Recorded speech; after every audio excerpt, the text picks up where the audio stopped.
Since the beginning of time and space, Bhagwan Paramashiva, the all-powerful, all-pervasive, and all-knowing ultimate superconscious existence, revealed in the Vedas and Agamas, the source scriptures of Hinduism, the truths about himself and the manifested universe and its multidimensional and simultaneously existing dimensions and worlds, also known as parallel universes or vertical time zones. Trutyani pratyayasyaartha kalo maya samudbhavaha. The Kala Tattva, which gives rise to the knowledge of various time zones and parallel universes such as Truti and others, is originated by Ananteshwara from the impure Maya. Bhagwan Paramashiva mentions that as we experience the various higher states of consciousness, we simultaneously experience the various time zones associated with them. We get transported to the parallel universes and experience the other dimensions of our own existence, of our own personality. Listen, Suvarloka is all about stable bliss, absolute health and stable bliss. Maharloka is all about the highest peak possibilities. Jana Loka is the place where you can exist in multiple bodies at a time. You experience oneness as the super reality. Tapa Loka is that last struggle you go through. Sometimes you know you are Paramashiva, sometimes you just slip off, but again you say, I am Paramashiva. That space is the Tapoloka, an absolute surrender. Whether I am remembering, I am manifesting Paramashivatva, or I am deluded, I surrender both to Paramashiva.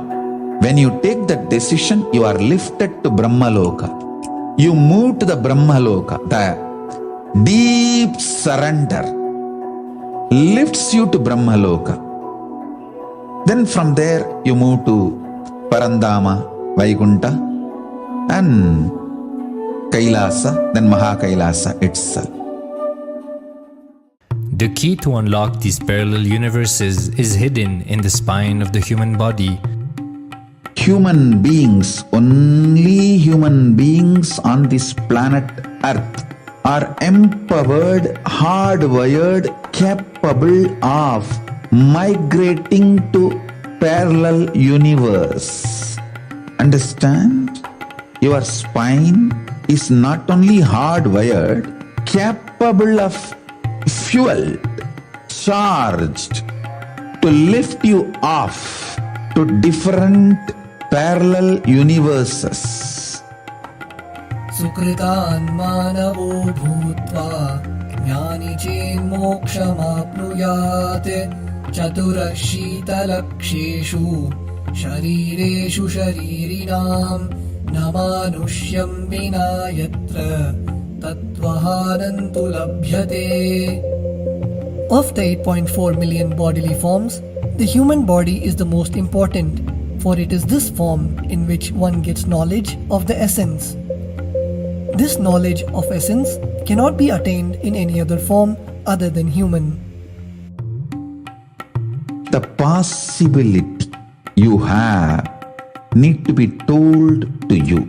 Understand? Even though animals have spine, because the majority of the time they spend horizontally, the spine is not capable of getting fuel with a subtle fuel called ojas.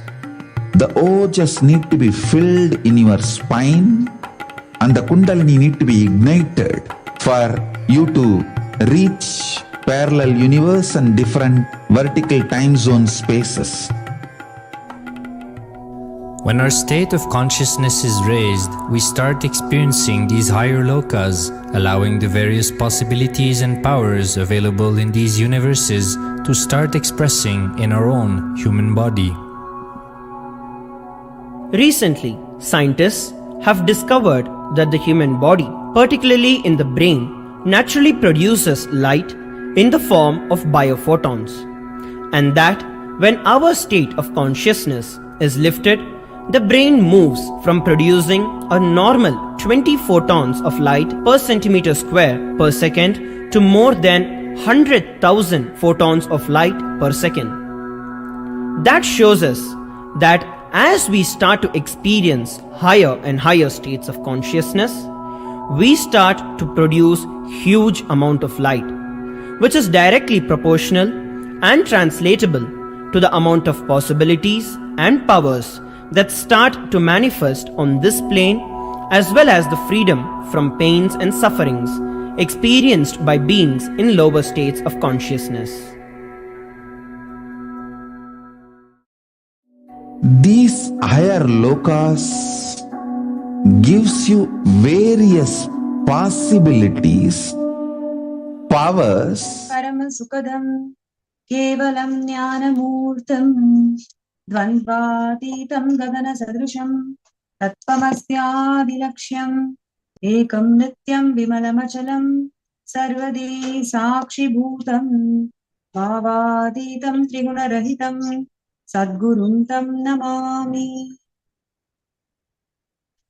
Nithyananda, I welcome all the viewers today joining with us in Kailasa's digital media platforms for this amazing Bhava Samadhi Darshan, in which the Nijavatara, the Supreme Pontiff of Hinduism, Bhagavan Nithyananda Paramashivam, is manifesting as Kailasanathar. Today, we will be empowered to experience this phase, state, being, powers, and superconsciousness of Kailasa by reflecting the consciousness of Nijavatara, who is going to be reflecting as Kailasanathar. We manifest Kailasa. Kailasa is the ultimate fulfillment for each and every human being who has happened on the planet Earth. Kailasa is the ultimate experience that is going to empower the human being to experience all the 463 superconscious powers of Paramashiva. Kailasa is the ultimate bliss. Kailasa is the ultimate expression of possibilities and positivity. The Supreme Pontiff of Hinduism has revived the ancient civilizational nation of Kailasa with his sheer hard work and all his spiritual powers and the compassion for the over 27 years this whole work has happened. Kailasa is the ultimate possibility for all the human beings where the superconscious powers of Paramashiva is made real. It is never ever anymore an option for the human beings. It is never a miracle anymore. It is a science.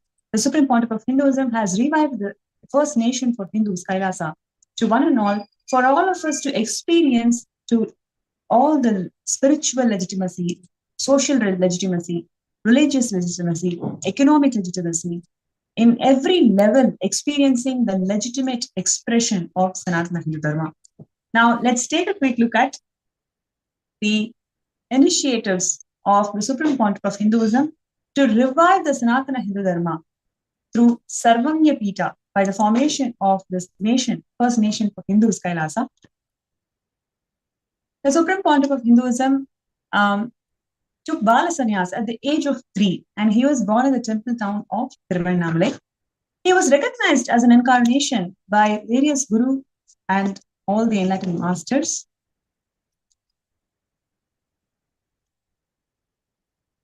In this world, when the Supreme Pontiff of Hinduism happened, he brought millions of beings from Kailasa to Bhuloka to establish the Kailasa in Bhuloka here. And the various coronations that the Supreme Pontiff of Hinduism had over the years, about 21 different spiritual kingdoms in which He is the incumbent emperor of Suryavamsa Surangi Samrajyam, and he is recognized as a supreme pontiff of Hinduism over a congregation of all the enlightened masters and seers over the years.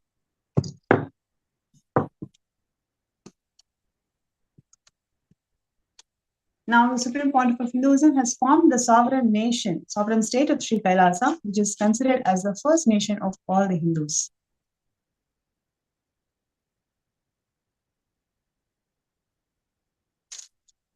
And what you are seeing here is the untold brutal persecution that each and every Hindu experienced over the millennia.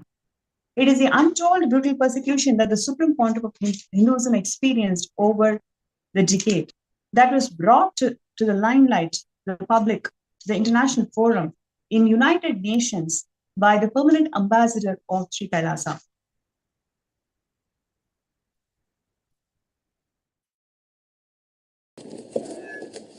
Comisión en persona. Madam Chairperson, esteemed delegates and colleagues, I represent Kailasa Nation led by Supreme Pontiff of Hinduism, Sri Nithyananda Paramashivam, which speaks on behalf of 2 billion Hindus around the world who do not have a voice representing them in these international forums. I want to specifically bring to light the attack on minority Hindu traditions. Hinduism, as people know, is not a single monolithic religion, but it's made up of thousands of unique Enlightenment ecosystems, which are called sampradayas. In recent times, many Hindu gurus, Hindu minority traditions and temples have come under attack by majority ideologies, and a large number of traditions have virtually disappeared. There has been no recognition of the attacks by international human rights groups, as in these cases it is difficult for outsiders to distinguish the attackers from the attacked. For the past 10 years, the Kailasa Nation and SPH Sri Nithyananda Paramashivam have been attacked and silenced in India as a religious minority, as a linguistic minority, and because extremist elements are opposed to Kailasa's stance when it comes to the rights of women, including marginalized Dalit women and the rights of members of the LGBTQ and transgender communities. In 2019, Kailasa approached the OHCHR presenting the case of persecution, and when this document reached the Indian media, a very well-funded defamation campaign was started by news sources which were supportive of the Union government, alleging treason and sedition on part of the Kailasa Nation. A number of false cases were subsequently registered against Kailasa leaders, and one of our university campuses for women in the state of Gujarat was razed to the ground in a matter of days by mobs along with the local government. Kailasa has since submitted a number of reports on the persecution to various forums available within the UN, but not much action has been taken. In June 2021, Kailasa made a submission on the attacks of ASMT women in the session by the UN Committee on Elimination of Discrimination Against Women on the rights of indigenous women, and further submitted reports how to end femicide and on gender justice. Later in September, Kailasa's report on media disinformation in India, which is a big problem, was accepted by the Special Rapporteur for the right to freedom of opinion and expression.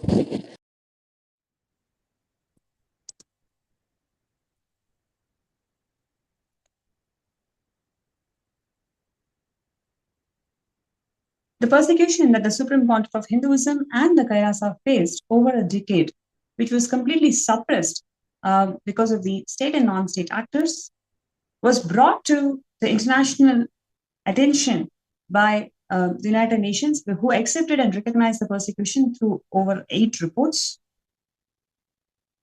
The Supreme Pontiff of Hinduism has formed the Sri Kailasa Nation. Now, what is considered as a nation? As per the Montevideo Convention, if you have a sovereign land, if you have a permanent population, if you have a government, if you have the ability to enter into diplomatic relations, that is exactly what the sovereign state of Sri Kailasa has. It has a sovereign land, it is running as per a government that is based on Manu Dharma Shastras.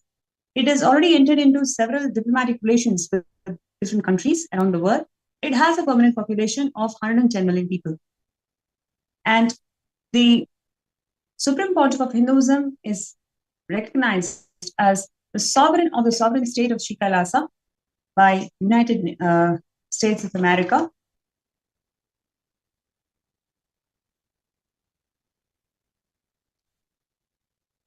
And the Supreme Pontiff of Hinduism has organized this three Kailasa United Nations that is aligned as per the Sustainable Development Goals of United Nations. All the humanitarian activities around the world that the Kailasa is offering through Hindu solutions are all brought under the wing of Sri Kailasa United Nations.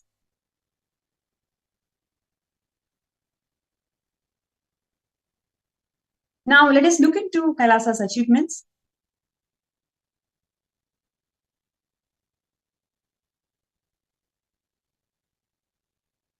The Supreme Pontiff of Hinduism holds 3 Guinness records.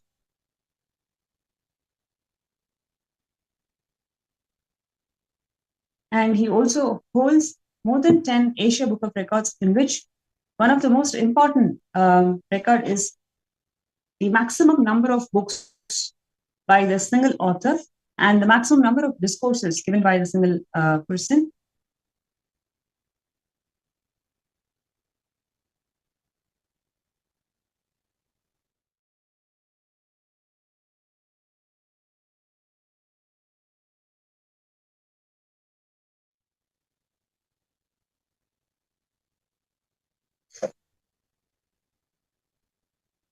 Yes, the maximum number of books published by a single author and the maximum hours of discourses by a single person. Humanity has reached a level, we have evolved enough technology to provide food, clothes, shelter, medical care, all the fundamental basic needs for all 8 billion people.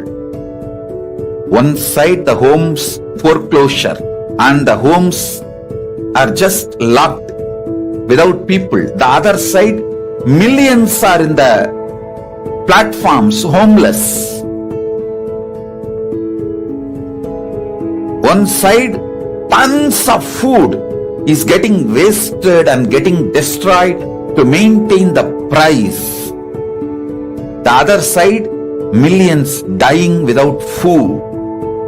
Millions of clothes used only once is dumped into ocean because people don't know what to do with it.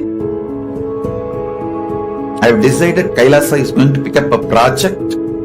I call that project as Ishanya, collecting these things which is getting dumped and wasted, which is in turn becoming hazard for the nature, and distributing it to the place and countries, people for whom it's a great boon.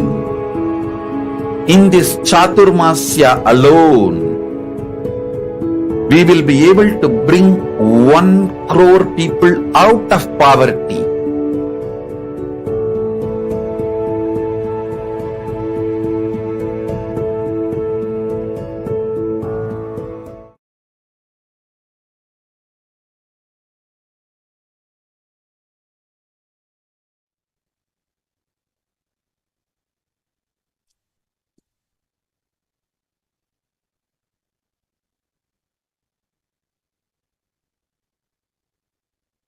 Yes, now let us enter into the power manifestation science, which was demonstrated by the Nithyananda Yogis, initiated Nithyananda Yogis.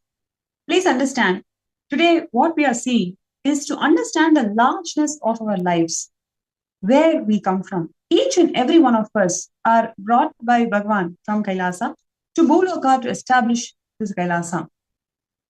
Sarvayapita is an initiative that is the most important cause for the whole of the humanity, where we realize our ultimate expression of life.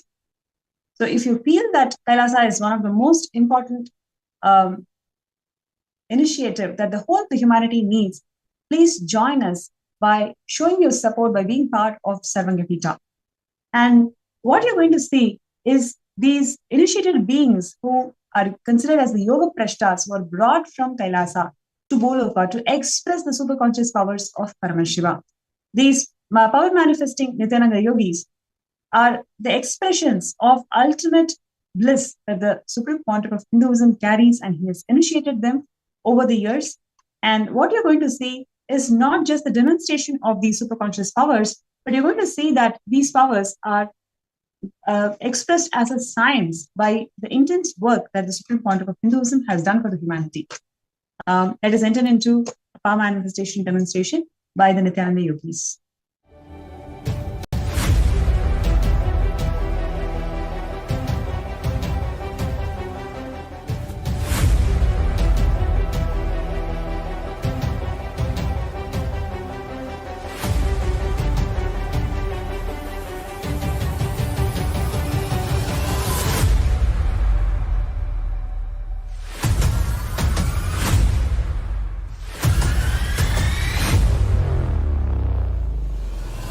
Whatever I shared till now, condensing the whole thing and reviving it as experience, starting from completion, unclutching, power manifestation, the states of consciousness, and the planes, multiple planes, everything.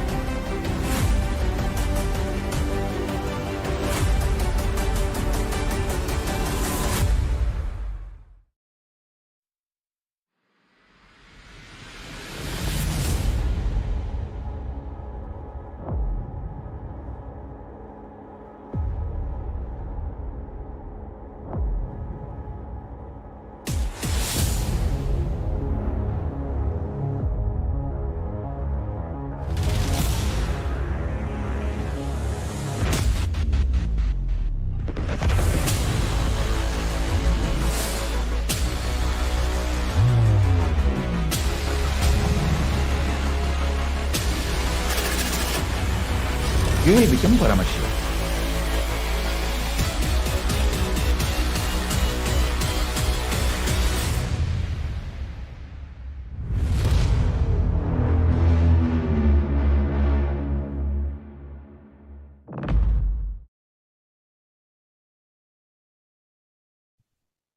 Yes, Nithyanandam, we welcome all of you to this next segment of the webinar, which is the Power Manifestation segment. We, the Balasans of the Nithyananda Rajavidya Gurukul, are honored and excited to have all of the participants live here today with us. My name is Maniti Yoga Pranananda, and along with me, I have Maniti Virijananda. Today, we are going to be your host in this segment of Power Manifestation. Before we jump into the demonstration of these extraordinary Shaktis, let us enter into a small introduction about these Shaktis. In the Vedagamas, the source scriptures of Hinduism, Paramashiva reveals in elaborate detail that every human being is hardwired to be able to manifest the 463 plus extraordinary Shaktis of Paramashiva. Manifesting Shaktis, manifesting powers, is described as a system, a method, and a science for human beings to be able to explore the various possibilities and powers and to have access to various states of consciousness. Shaktis manifest from the fundamental cognition that you are the divine and that you need to manifest the divine, not from the cognition that you are a man and that you need to reach the divine. So let us now understand the difference between Shaktis and Siddhis. Yes, so Shakti is expressed from a space of enlightenment. As a side effect, you establish a strong feeling connection with the Guru. And Shaktis are the source of enlightenment, whereas Siddhis are the powers that manifest from tapas or penance for enlightenment, and Siddhis are on the path of enlightenment, whereas Shaktis manifest through ordinary human being just in an extraordinary way, just by one initiation from the avatar, and Shaktis are permanent, whereas Siddhis are not permanent and it may divert you from enlightenment itself. So how is this science of power manifestation authenticated? It is authenticated through 4 aspects of evidences, also known as pramanas. The first is the Shastra Pramana, which is the eternal unchangeable truths that are revealed in the source scriptures. The next is the Apta Pramana, which is the experiences and results of Aptas, the authorities of Hinduism, who have time-tested and verified this science. The third is the Atma Pramana, which is the account of the Supreme Pontiff of Hinduism, Bhagavan Nithyananda Paramashivam, our beloved Swamiji. And the last is the Pratyaksha Pramana, or the empirical evidence from observation and scientific experimentation. So, who is the source of all of these Shaktis, and how have these Shaktis come to place? Paramashiva is a source for all the Shaktis.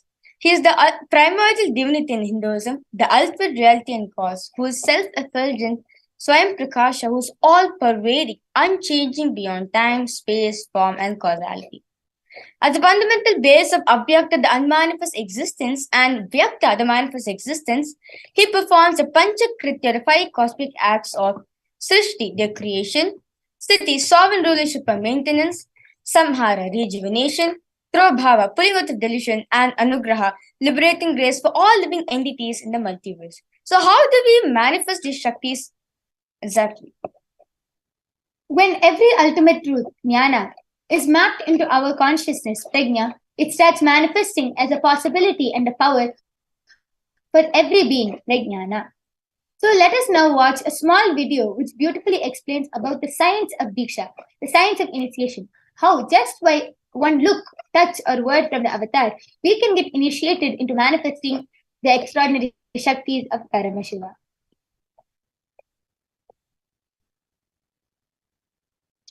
Diksha is the direct transfer of spiritual energy by an enlightened being through look, word, or touch. The traditional Vedic book Navaratneshwara states, Sarvasamapi dikshanam muktihi phalamakhanditam avirodhat bhavantyeva prasangyastu bhuktayah. The main benefit of all initiations is moksha, enlightenment. As a side effect, health, wealth, leadership, and well-being happen. And in Rudrayamala Tantra, Shiva says, Devi diksha vihinasya na siddhihi na cha sadgatihi tasmat sarva prayatnena guruna dikshito bhavet. The one who is not initiated does not attain liberation nor a better future. So by all efforts, one should get initiated by Guru. What is the science of initiation? Neuroscience has proved that the process of initiation floods the brain with energy. This is the superconscious energy of Kundalini, our own highest inner potential energy. As the Kundalini flows from the thalamus to the cortex, it sets up a powerful energy loop within the brain, which awakens the latent non-mechanical parts which we have never used before. With increasing levels of coherence, the whole brain comes alive, turning into a superconductor of conscious energies that heal, empower, transform our lives, bliss and fulfillment. Initiation creates high awareness, visualization, creativity. It also slows the aging process and improves the immune system. Kundalini awakening, healing experience, levitation, teleportation, materialization. Experience the power of initiation through a range of exclusive programs conducted.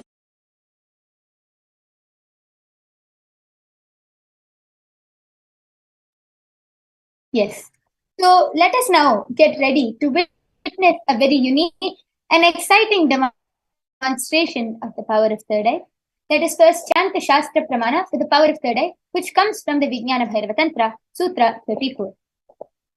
Kapalantar manonyasa dishtannilitalochanaha kramena manasodarjat lakshaye lakshamuttamam.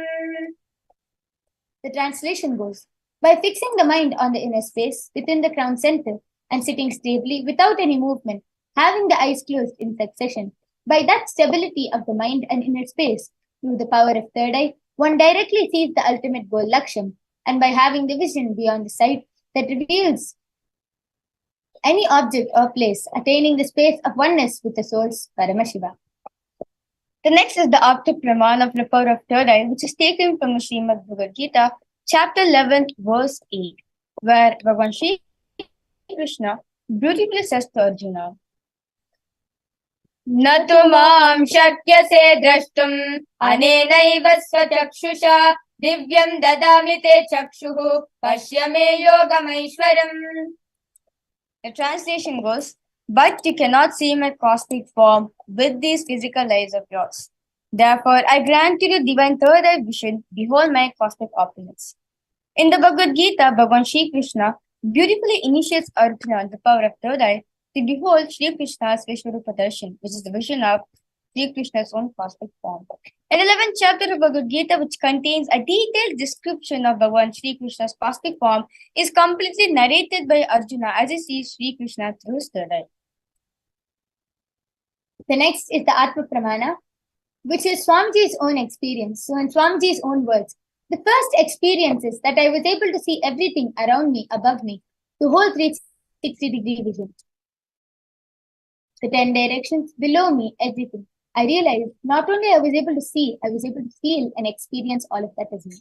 And the next is the Pratyaksha Pramana, the scientific experimentation done on the science. So you can see we have a diagram which has been projected, which shows the studies, measures, and compare the metabolic cell activity of the brain in conscious and meditative states using the positron emission tomography, the PET. So when doing daily activities, high activities measuring the brain where the third eye is located. And when in deep state of Samadhi, only the third eye region is active and almost 90% of the brain is at peace. So with this beautiful understanding we get from the Pramanas, let us get into the demonstration.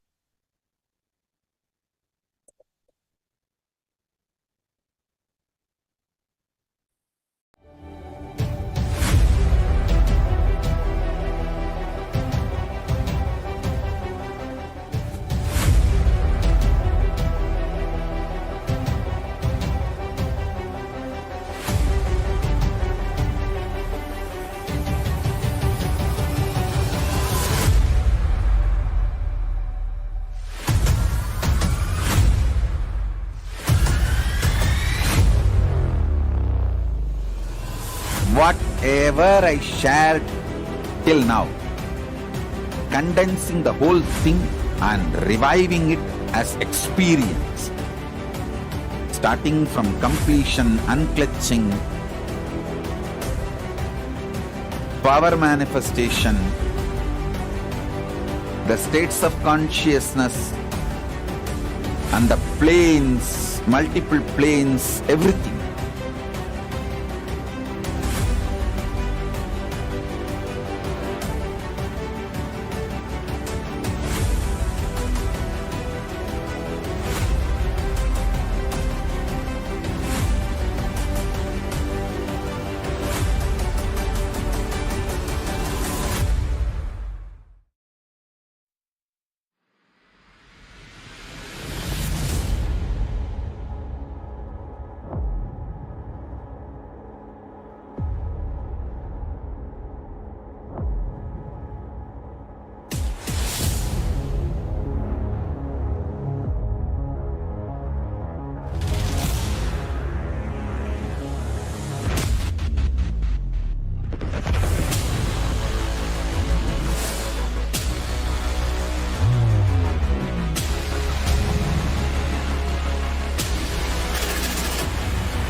You will become Paramashiva.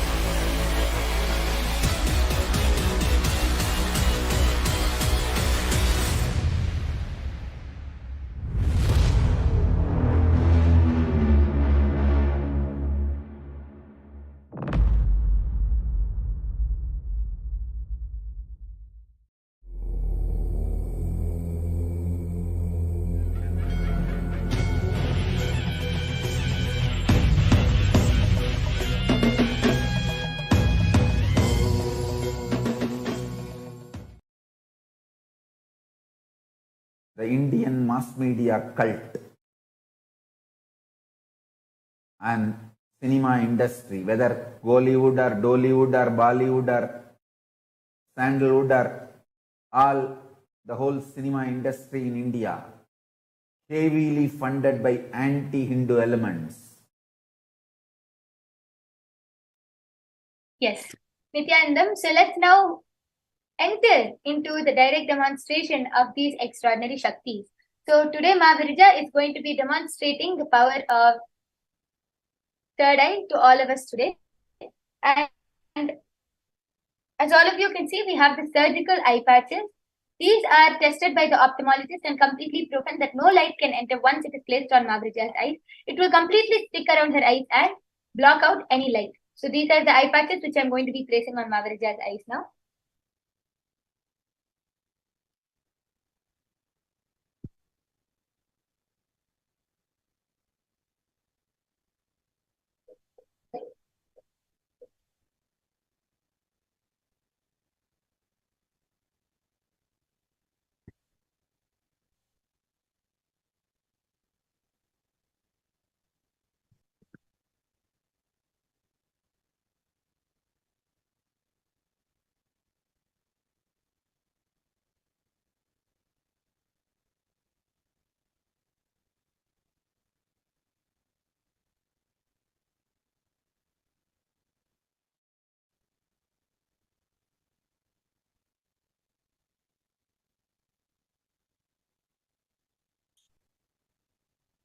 Yes. Mahaviraja, are you comfortable? Yes. Yes. So as all of you can see, her eyes are completely blindfolded and there is no way for light to enter. I request you to tilt your chin upwards, to the left, right. Yes. So all of you can see that her eyes are completely covered. So today we have something very interesting for Mahaviraja, a very interesting challenge.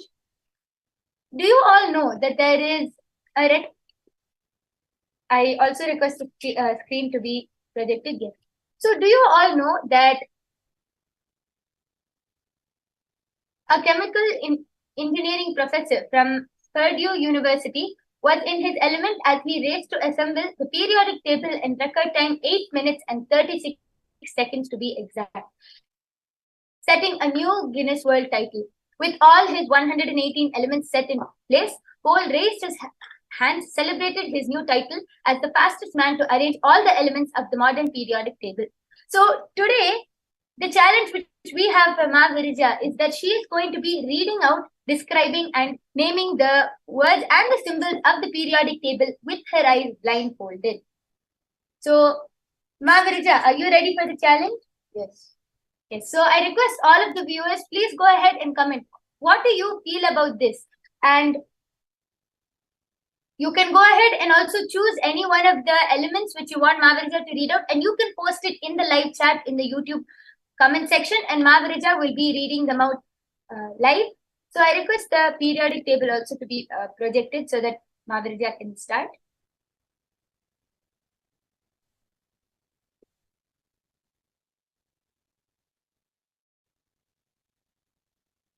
I request it to be zoomed in so it can be a little more clear.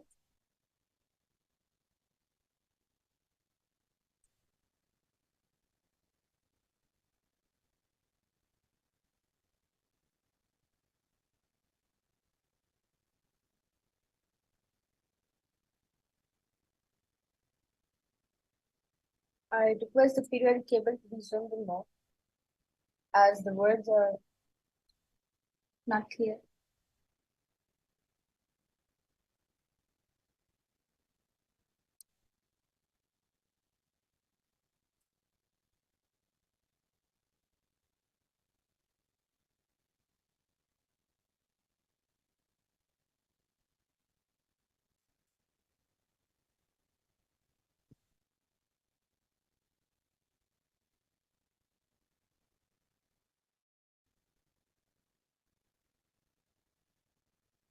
It's meanwhile, Mahaviraja is going to be chanting the Mahavakya and connecting to Swamiji. And she's going to fall into the space of oneness and allow Swamiji to flow through her to manifest this extraordinary Shakti. Yes. So, Mahaviraja, you can go ahead and start. Om Nithyananda Paramashivoham. Om Nithyananda Paramashivoham. Om Nithyananda Paramashivoham. Yes, Margarita, you can go ahead and start. So the periodic table is being categorized into certain groups, such as the alkaline metals, alkali earth metals, transition metals, other non-metals, halogens and noble gases, and I request you to scroll down, and rare earth metals. So these are the categories in which the periodic tables, the elements are being are segregated. The first is the hydrogen, and second is the helium. Third is lithium. Fourth is beryllium. Yes, Margarita, you can go ahead and also start describing each of the description which is there in the box for each element. So I request you to scroll up. So hydrogen, the weight of hydrogen is 1.01, and it has its atomic number is 1.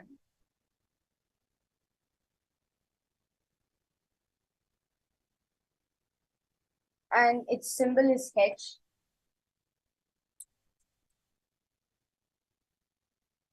Yes. So what else is Swamiji showing you? I'm able to see a rocket flying. Yes. So yes, we can move on, and you can also tell the colors of each element as it is sorted out into different groups. As this is the first group, and second row is lithium, beryllium. Lithium's atomic number is 3, and atomic mass for lithium is 6.94. And the next to lithium is beryllium, which atomic the symbol is Be. The atomic number is 4. The atomic mass is 9.01. And the next row comes Na, which is sodium. The basically sodium which we get from the salt. Yeah, for making salt we also use sodium. And the atomic number for sodium is 11, and the atomic mass for sodium is 22.99. Yes, what else are you able to see? I'm able to see a car. Yes. And next is magnesium. Its symbol is Mg. The atomic number is 12. The atomic mass is 24.31. And the next set of group is so we are entering the fourth row, where comes the potassium, which is symbol is K. The atomic number is 90, and atomic mass is 39.10. And next after comes calcium, which is the symbol is Ca, and atomic number is 20, and atomic mass is 40.08.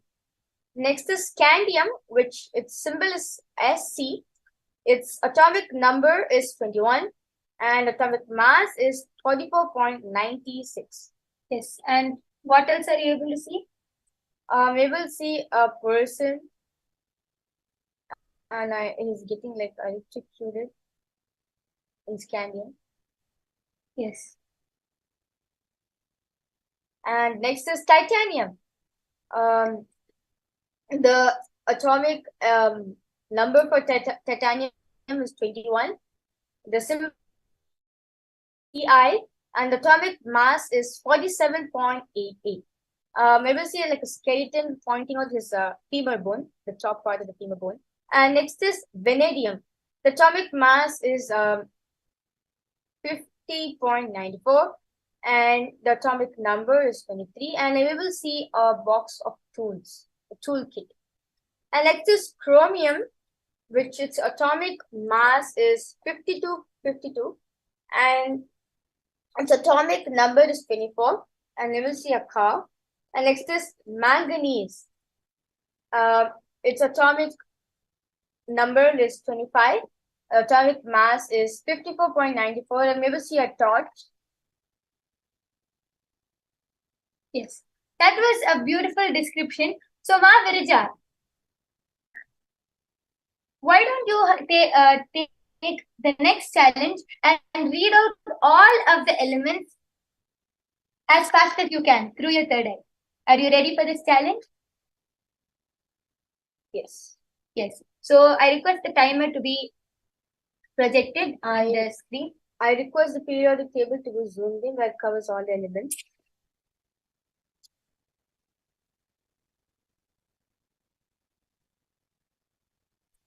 And I request all of the viewers, please go ahead and post your comments in the live chat section below. All of you can even post any specific elements which you want Mavarija to read, and she will be able to read it out through her third eye. Yes. So I request the timer to be projected on the screen. I request the full periodic table to be shown. Yes.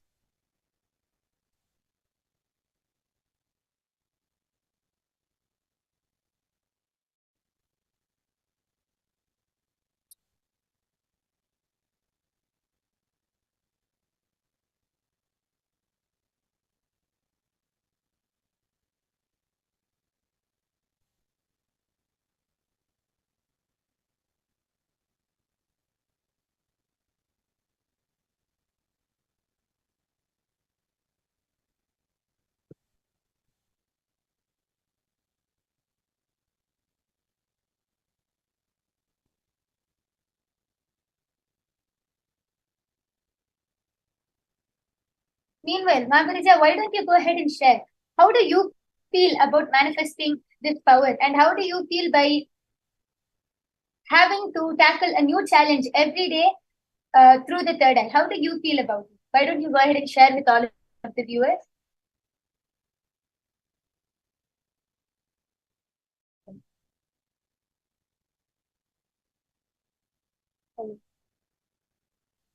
This comes under chemistry. So, like people will study so high just to study this periodic table, just to memorize for their exams and everything. But here, Swamiji is just making it so simple in our life just by initiating us in the power of third eye, where you just glance at it once and you remember. That's all. And any doubts that you have, the third eye is there for you. It will help you. So, was this? Did you sit and memorize it before this, or no? Or are you? Have you ever like sat and memorized it, or are you familiar to this? No. So, just through your third eye, even though it's a sudden challenge which is thrown at you, like you have to read it as fast as you can with your eyes completely closed. You are confident that Swamiji will manifest through you and that you can do it, right? Yes. Beautiful. So we're ready to start? Yes. So Magarija, you can start in 3.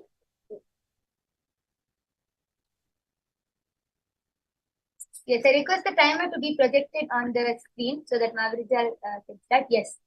So before I request here, the words are not clear for me.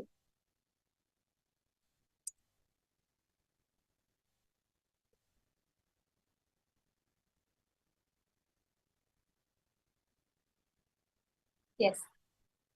Hydrogen, helium, lithium, beryllium, boron, carbon, nitrogen, oxygen, fluorine, neon, sodium, magnesium, aluminium, silicon, phosphorus, sulfur, fluorine, argon, potassium, calcium, scandium, titanium, vanadium, chromium, manganese, iron, cobalt, nickel, copper, zinc, gallium, germanium, arsenic, selenium, bromine, krypton, rubidium, strontium, Lithium, zirconium, niobium, molybdenum, technetium, ruthenium, rhodium, palladium, silver, candium, indium, tin, antimony, tellurium, iodine, xenon, cesium, barium. And after comes the lantanites, antimony, cerium, praseodymium, neodymium, promethium, samarium, europium, gadolinium, terbium, dysprosium, holmium, erbium, selenium, ytterbium, lutetium, antimony, thorium, potassium, uranium, neptunium, plutonium,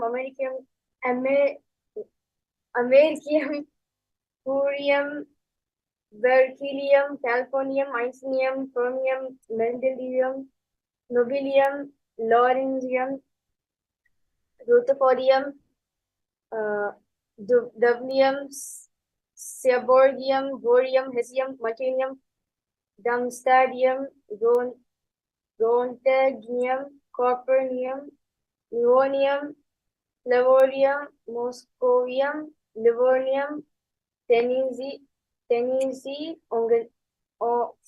organization. Yes, amazing. So in 2 minutes and 40 seconds, you were able to read the whole periodic table, which is 118 elements, with your eyes completely blindfolded. That was amazing, Mahavidya. I request all of the participants who are viewing, please go ahead and post your comments. How do you feel about this power? And would all of you like to manifest this power? Because it is true, by the end of this Bhava Samadhi Darshan, all of you will be able to manifest these extraordinary Shaktis with the initiation by the Supreme Pontiff of Hinduism. And yes, now we are going to be moving on to the next power of today's segment, which is the power of remote vision. I request all of you, before we move on to the Shastra Pramanas, if any one of you would like a remote vision, please go ahead and post your request in the YouTube chat section below, and we will be doing the remote vision. So I request all of you to go ahead and post your comments. Let us now enter into the Shastra Pramana. Yes. So the Shastra Pramana for the power of remote vision comes from the Vijnana Bhairava Tantra, Sutra 92.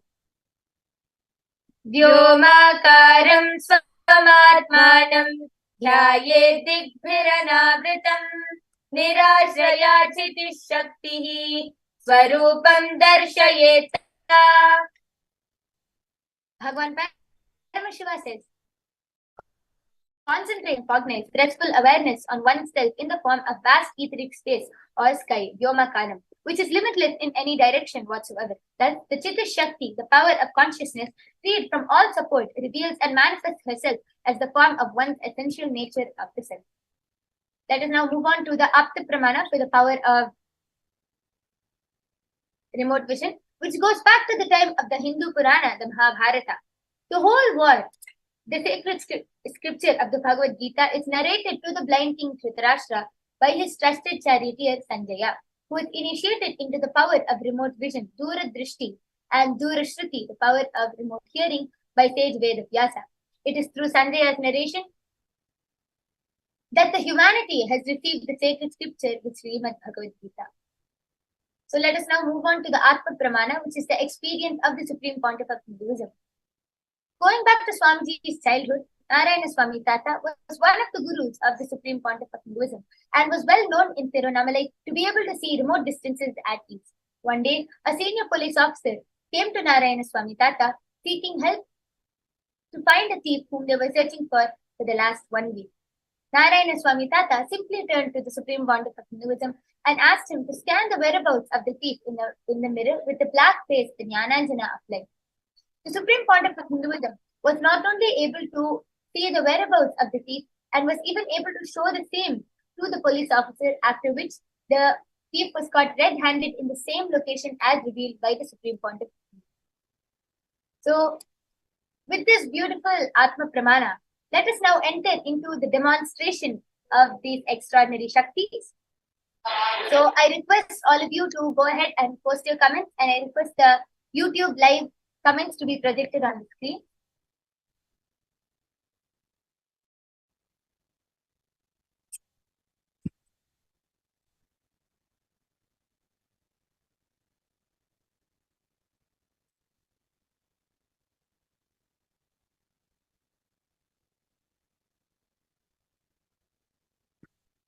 Yes, Magarija, you can go ahead and start reading out the live comments. So, the first comment which is being posted is by Nithyananda Paramashivam, and she's posted Namaste emoji, a heart, a double heart emoji, two of them, a rose, a tulip, flower, and two buckets. And the next comment is from Devikarani Airapatam, and he has posted thank you and gratitude Bhagwan and Sangha and Namaste emoji. And he has posted so inspiring and a Namaste emoji. And Nick has posted Lord Kalibero Namaste. Namaskar emoji, two hearts emoji, a rose, tulip, and a bouquet. And Devi Karaniva second posted the love emoji. And Devi Karani Ba has also posted water compound is H2O. And Nick, a comment named Nick has posted me and he has put it tulip color. Yes. So that was beautiful. And I request all of you to go ahead, please go ahead and post your comments if you want the power remote vision to be done for you. Please go ahead and post your comments in the live YouTube live chat, and we will be manifesting the power of remote vision.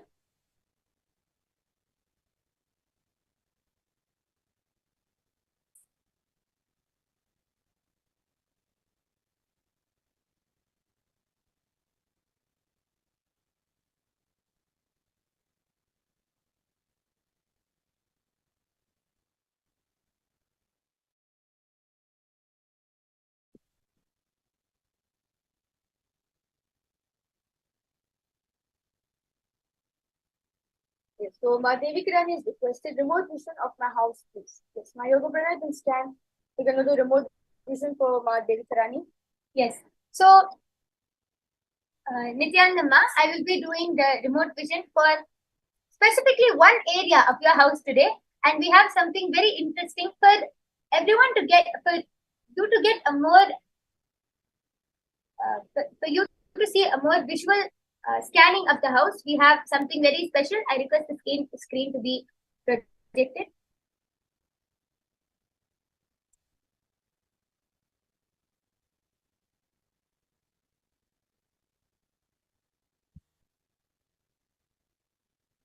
Yes, meanwhile, while the screen is going to be projected, I will chant the Mahabhakya and go into the space of oneness with Paramashiva, manifest this power of remote vision.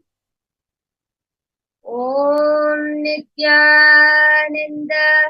Paramashivoham. Om Paramashivoham. Om Paramashivoham.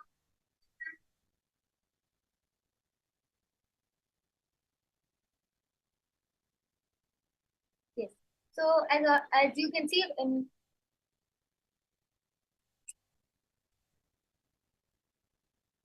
yes. So I'll be doing the scanning of particularly one area in your house, ma, and that is going to be the kitchen. So I will start doing the body scan, the remote vision now.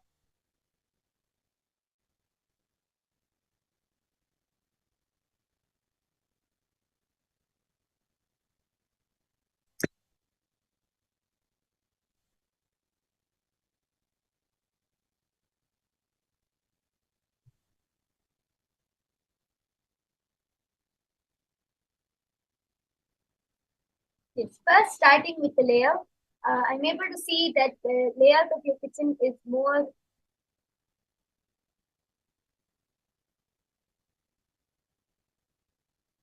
yes.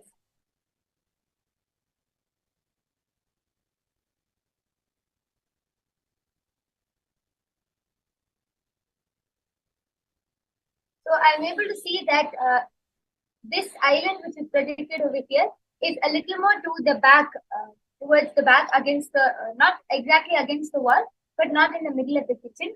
And starting with the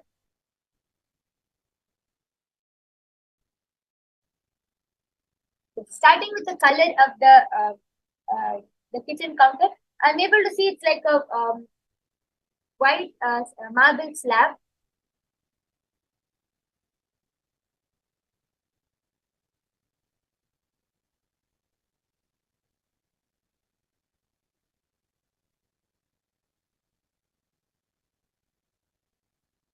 Yes, like this, which is projected over here, the Antico cloud. The that is the color of the kitchen. And the wall, I'm able to see there's no the wall.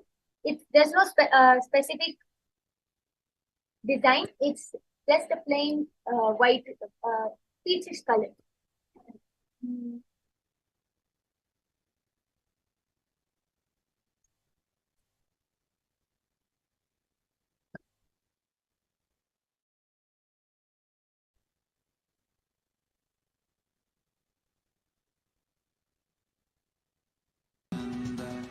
Yes. Like this hazelwood color over there.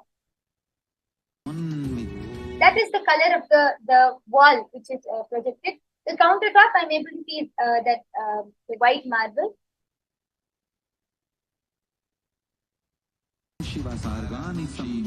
Close to apple slice, which is projected.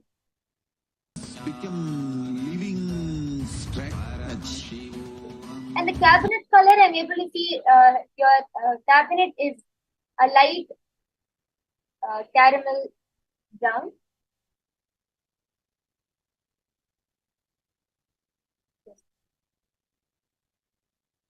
Okay, first it's the material and the outline of the cabinet is this very cherry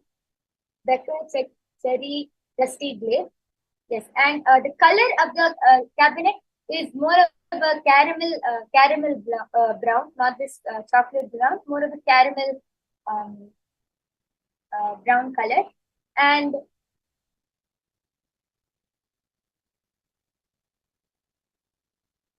yes, and the fridge, I'm able to see your fridge is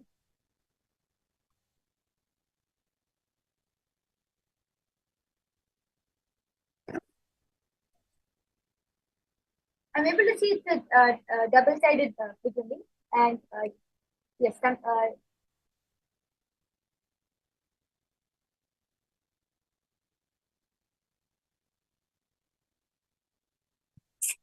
yes, of this steel metallic color, and it's a double-sided fridge. And the flooring, I'm able to see the flooring is. I'm able to see it's a tiled flooring, and it's just a little dull than white. It's a tiled flooring like this. The color is close to Acadia, which is projected on the screen. That is the flooring of your kitchen. And then, as you can see on this kitchen counter over here, there are chairs and all. I'm able to see there is no chairs in your kitchen. It's just like a countertop. And the sink, I'm able to see the design of the sink.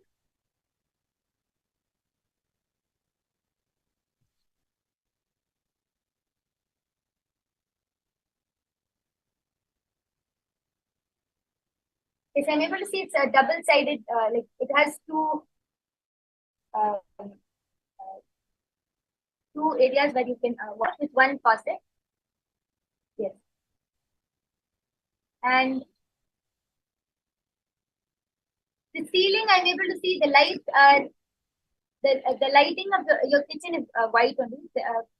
It's not yellow or anything. It's white, and the ceiling color is more of chopsticks. As you can see the color over here. Yes, it's more of a chopsticks color, and especially I'm able to see that the counter is. I'm able to see a lot of fruits to one side next to the fridge. Like around this side of your kitchen, I'm able to see a lot of fruits. And other than that, I'm able to see one small bowl with flowers. I'm able to see water, few pebbles at the bottom of the bowl, and flowers. And that's all I was able to see. So I request all of you to post your comment. I request Devika Ranima, I request you to post your feedback in the YouTube live chat now, ma.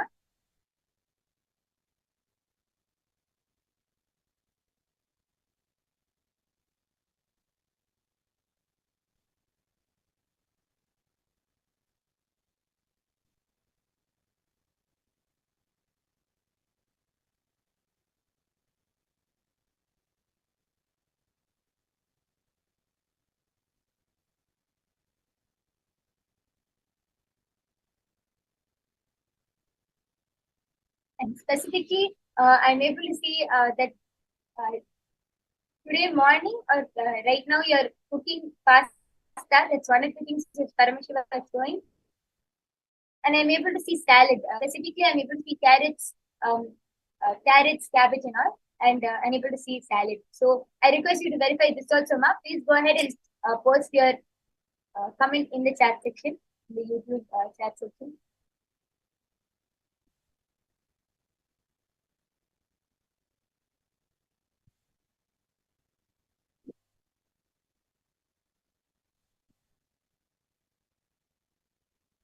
Yes. So Ma Devi Tirani has commented back saying that very good, Ma. Colors are almost correct. Lowering instinct layers is right. This simply tells that the long name of my location. Thank you so much, Ma. Oh, sorry. Ma Devi Tirani has posted saying thank you so much. Yeah. Yes. Thank you so much, Devi Karani Ma, for participating and volunteering for this power of remote vision. And this is what we wanted to demonstrate to all of you today. Before we move on, I'll be removing the iPads from Margarita.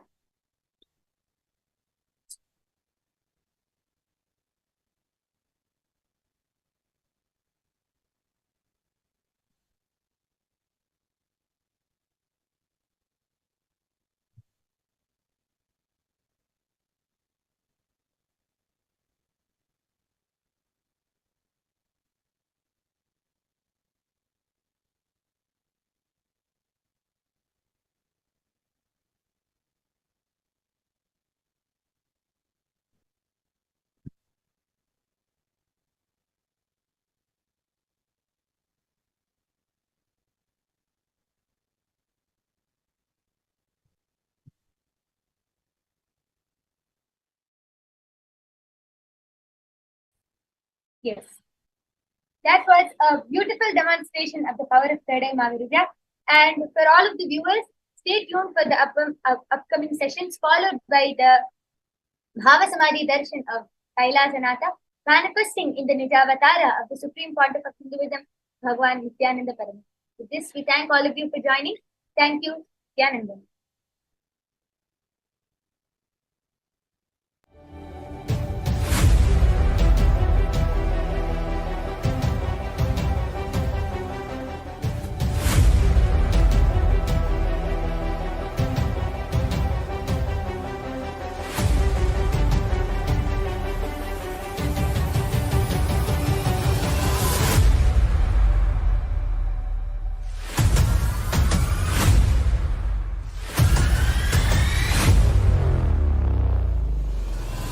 Whatever I shared till now, condensing the whole thing and reviving it as experience, starting from completion, unclutching, power manifestation, the states of consciousness and the planes, multiple planes, everything.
You will become Paramashiva.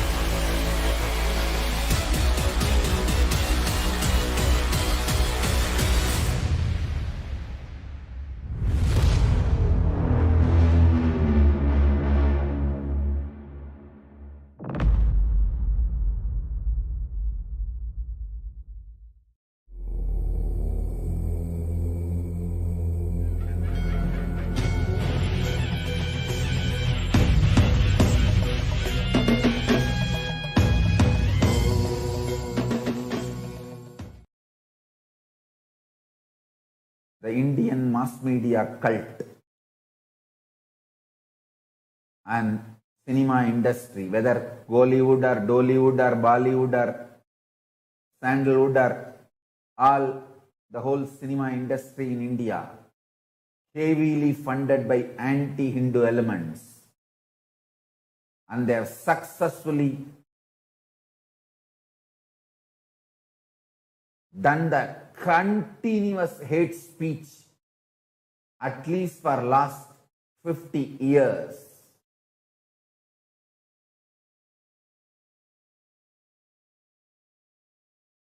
And the poison they emitted and the brainwashing they have done has gone so deep, even Hindus are feeling ashamed about their existence. When I grew up, seeing people wearing the Hindu marks in the regular lifestyle, the day-to-day life, used to be 90% of the people's forehead. Now, it is less than 3% people wearing the Hindu symbols on their forehead in Indian society. People are ashamed to show themselves as Hindus.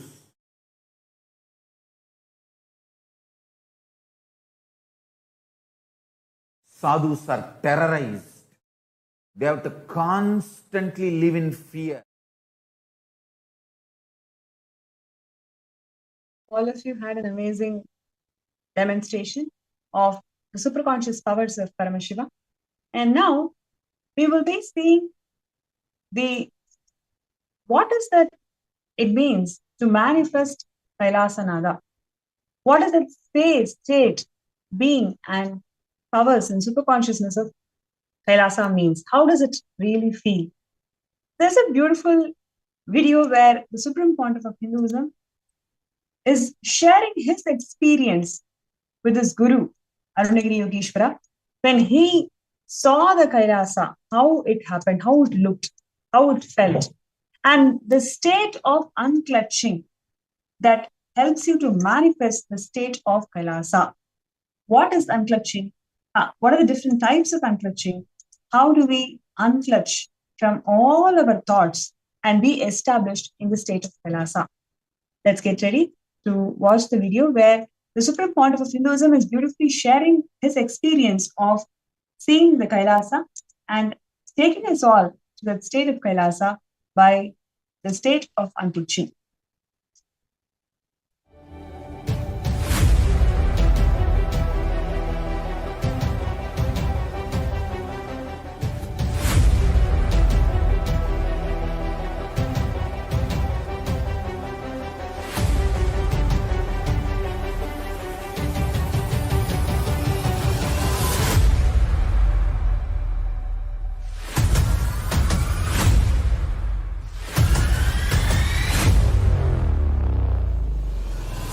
Whatever I shared till now, condensing the whole thing and reviving it as experience, starting from completion, unclutching,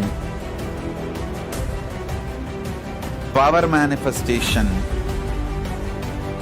the states of consciousness, and the planes, multiple planes, everything.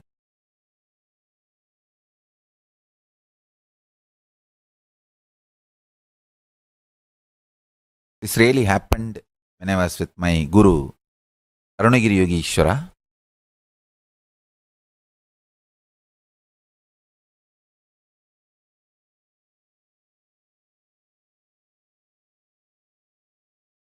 I'm just mapping the whole experience into the English words which can convey it best as a best way, best form.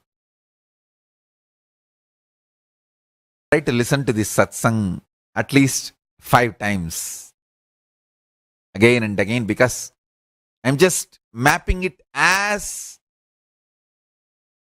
it is from the Akashic records and sharing it with all of you.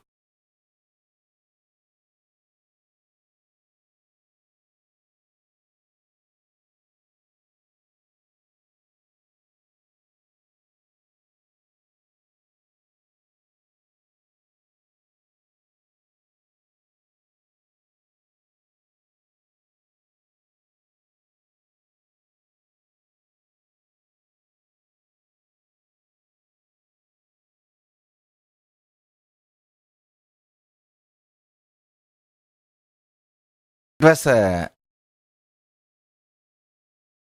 noon, maybe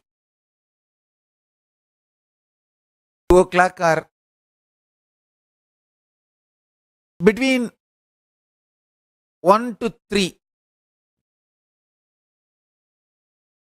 in Tiruvannamalai temple on the Jiva Samadhi Mandapam. In that Mandapam, not on the top of the Mandapam, above the Jiva Samadhi, means like inside the Mandapam. See, there is a small Mandapam which is a gateway to enter into the Jiva Samadhi, where Arunagiri Yogeshwara's deity is carved, where his deity is there. I am not telling about that small Mandapam. The above, the main Mandapam, 4-pillared Mandapam. On that, Arunagiri Yogeshwara was sitting, and I was sitting next to him. It was a noon. I remember very clearly.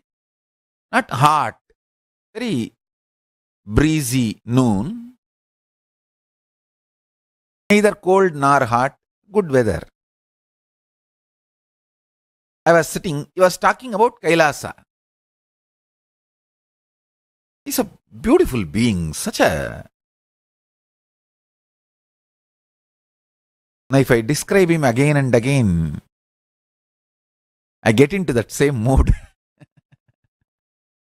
He's extraordinary, handsome and beauty, and well built, and so like a shining skin.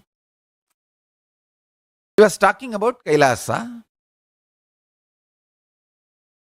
He was so handsome and well built, beautiful, so beautiful. I was just staring at his chest,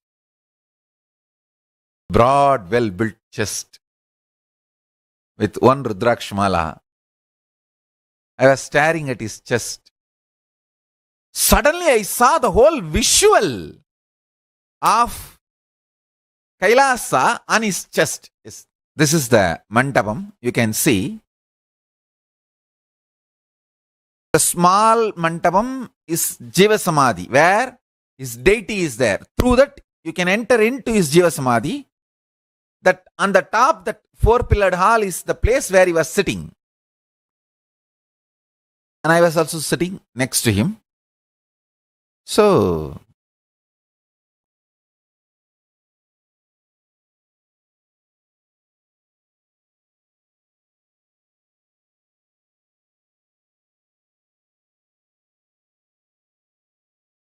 he was talking about Kailasa and I was staring at his chest, and suddenly I started seeing the whole visual, how the Kailasa looks and how he was describing that intense golden light and all the gods, goddesses, the Ganesha, Nandi, all the gods. I was seeing one by one, and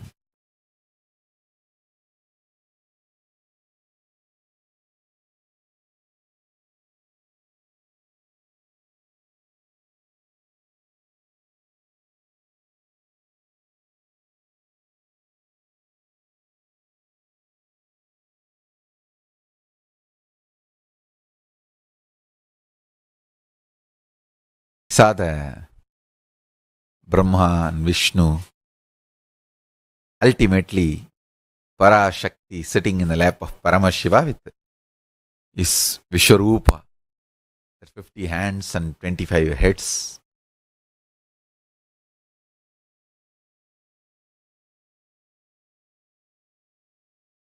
It's too indescribable beauty and glory.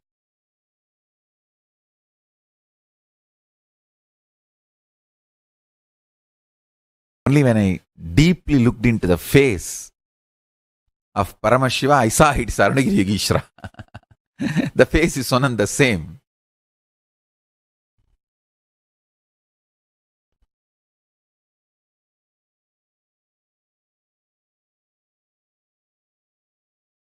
listen.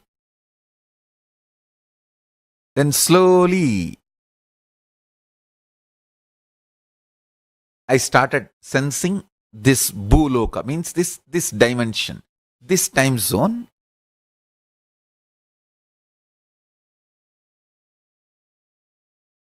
Then I slowly settled down. I started understanding that I'm enjoying his beautiful form, the chest and that Rudrakshamala.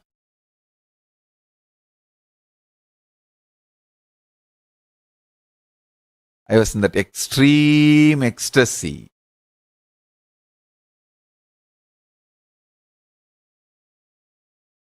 That knowing my Guru is Paramashiva and Paramashiva himself is my Guru.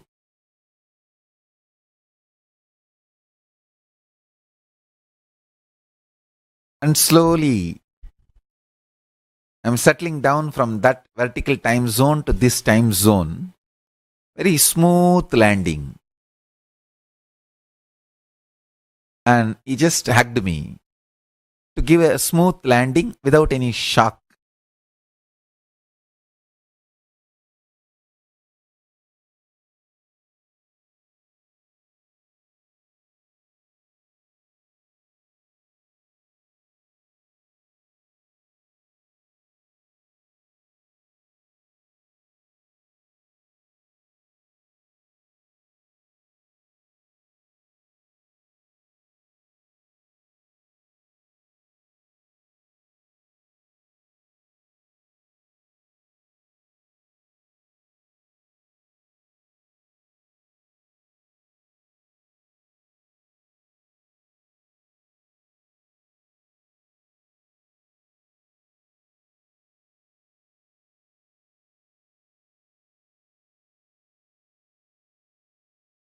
Each one of us has to manifest Paramashiva, the state of Paramashiva.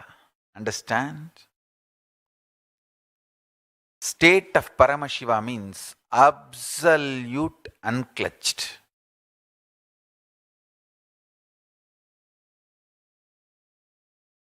Gravity is never felt by you. Is state of Paramashiva. Understand? The food your stomach is digesting, the emotions your heart is digesting, the thought currents your head is digesting, all the three should not be heavy. So light you don't experience gravity. Understand? Gravity is experienced by you as heaviness in the stomach, heaviness in the heart, heaviness in the head. The food you digest in the stomach, the emotions you cherish, you digest in the heart, the thought currents you are digesting in the head. If all these three are light, does not make you feel the gravity, heaviness, load, you are unclutched. This is the definition. Understand? If the food in the stomach is not making you feel the gravity,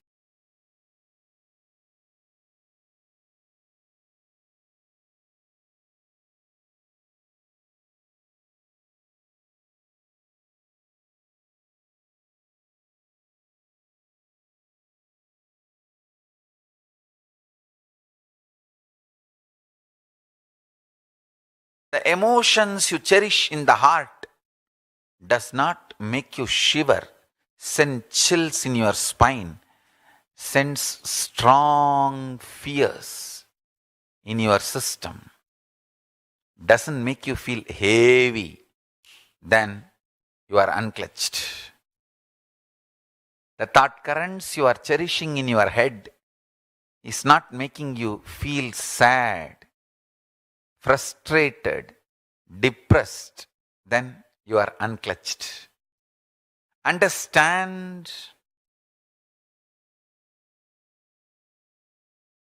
Unclutching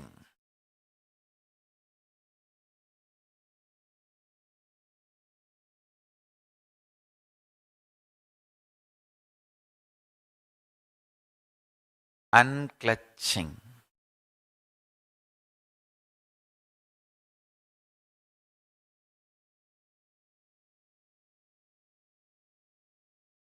Intensely,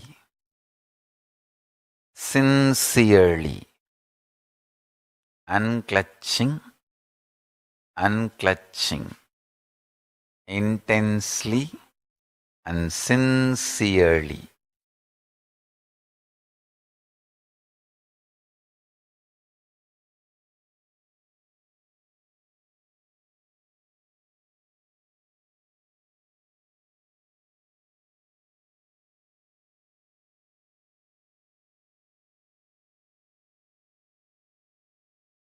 Nothing can be compared to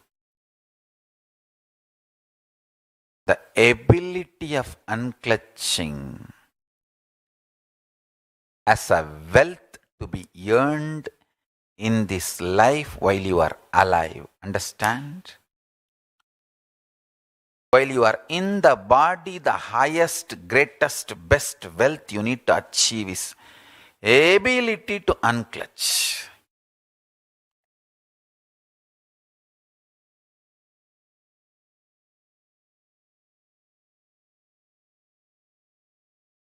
It is just my ability to unclutch, I am still alive. Understand?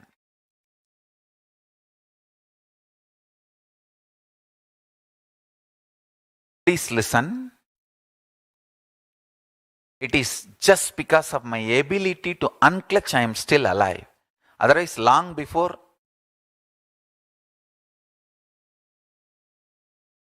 I should have been gone.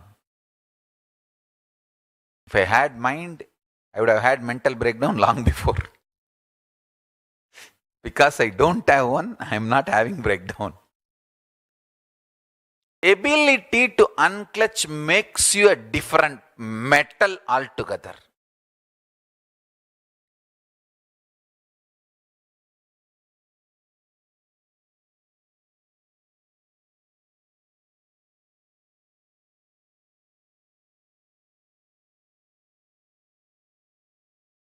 And just because of the ability to unclutch, I am going to live for long time. 3-digit, that I already decided. 3-digit years. It's not 2-digit, it's 3-digit. I am very clear.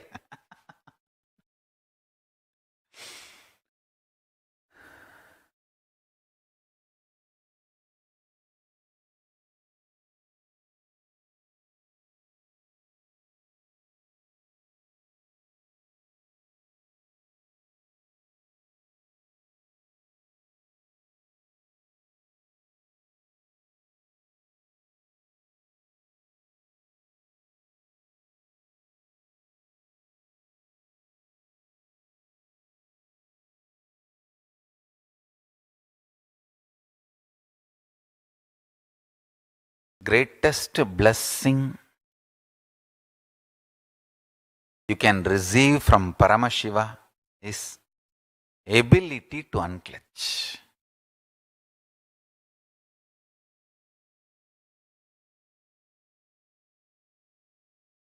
You should keep this as your first prayer. Prabhu, let me unclutch from everything and be in you. That's it.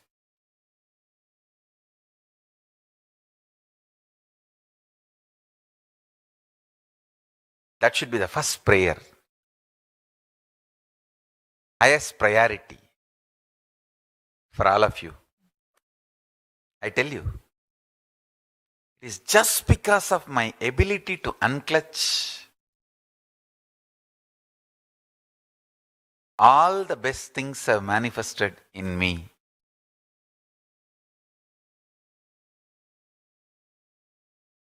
So if you ask me the first word of my teachings, I'll say unclutch.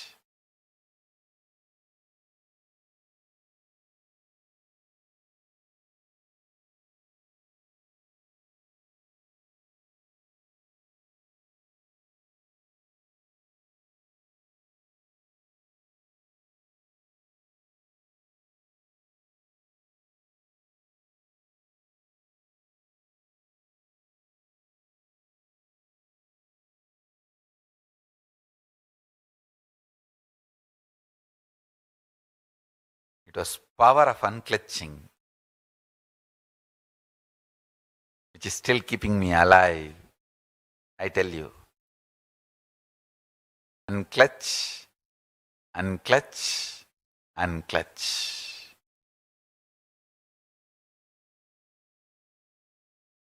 That makes you a different metal altogether, especially if you unclutch.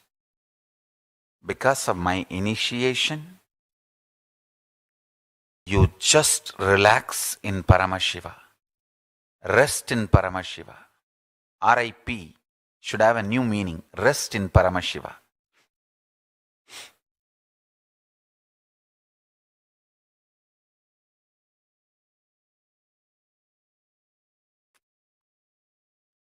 Understand?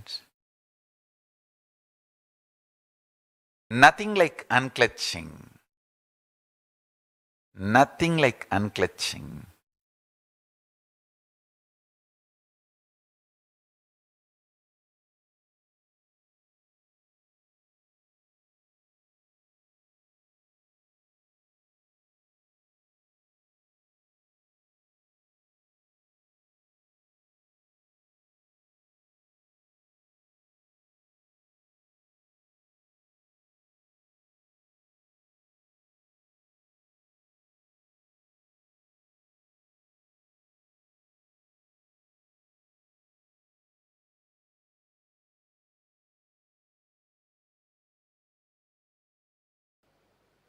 Understand this word unclutching. This word does not exist in Oxford Dictionary. Please understand, this word is my contribution to the English language itself. For the English language itself, this word is my contribution. Because this word does not exist in Oxford Dictionary. It does not exist.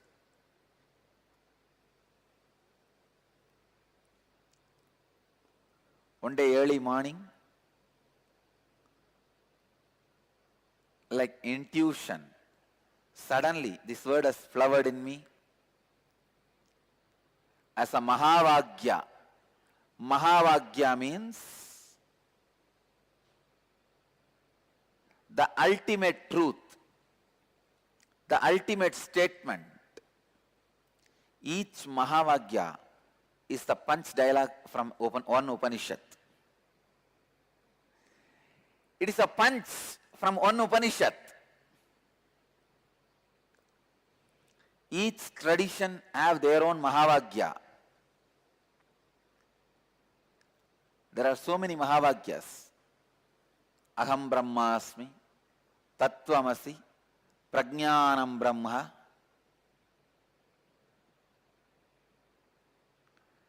Brahmaivahamasmi, Ayamanma Brahma.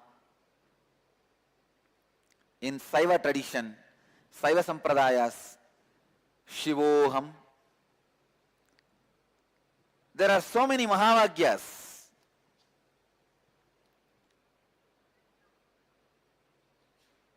Please understand, this word, unclutching, is the ultimate spiritual truth.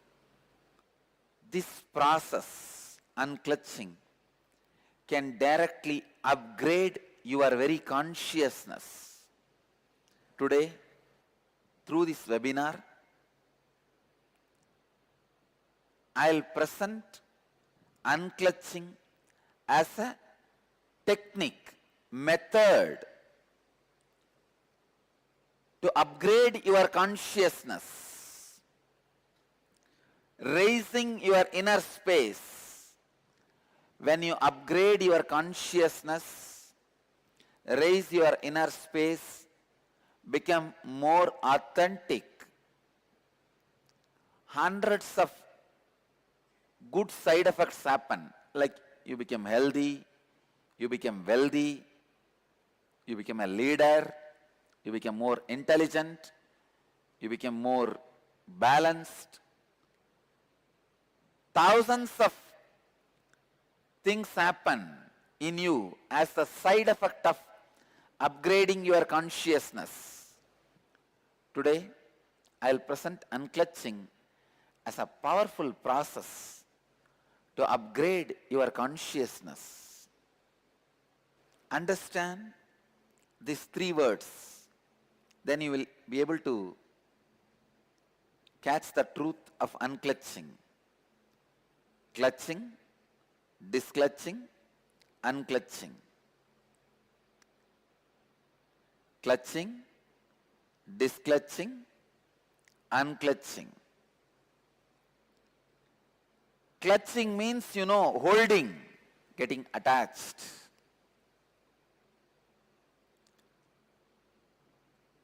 Disclutching means completely getting disconnected, breaking. Unclutching means moving back to clutch anytime when it is needed.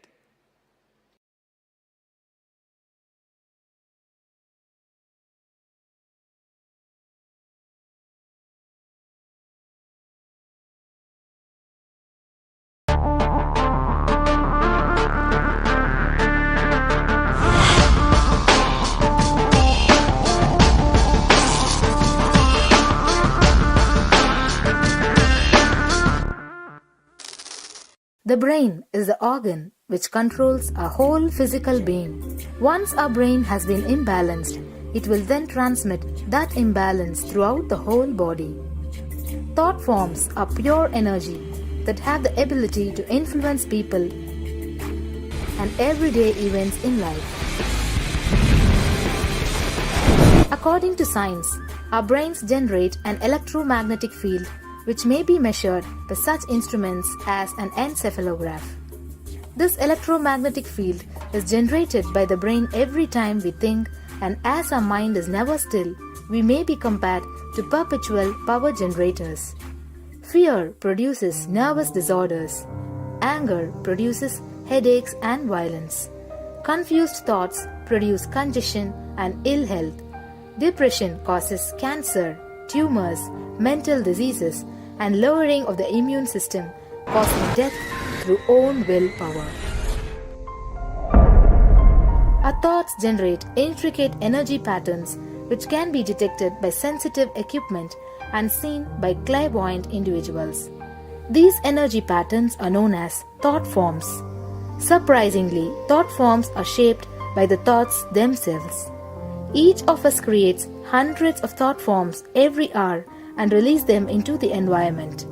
Although we cannot see them, the thought forms have as real an existence as any other form of energy. Most people can sense others' thought forms, and a continuous energetic exchange happens between people, about which we are usually unaware. This also explains why we sometimes take a sudden liking or dislike to a certain person directly on meeting them.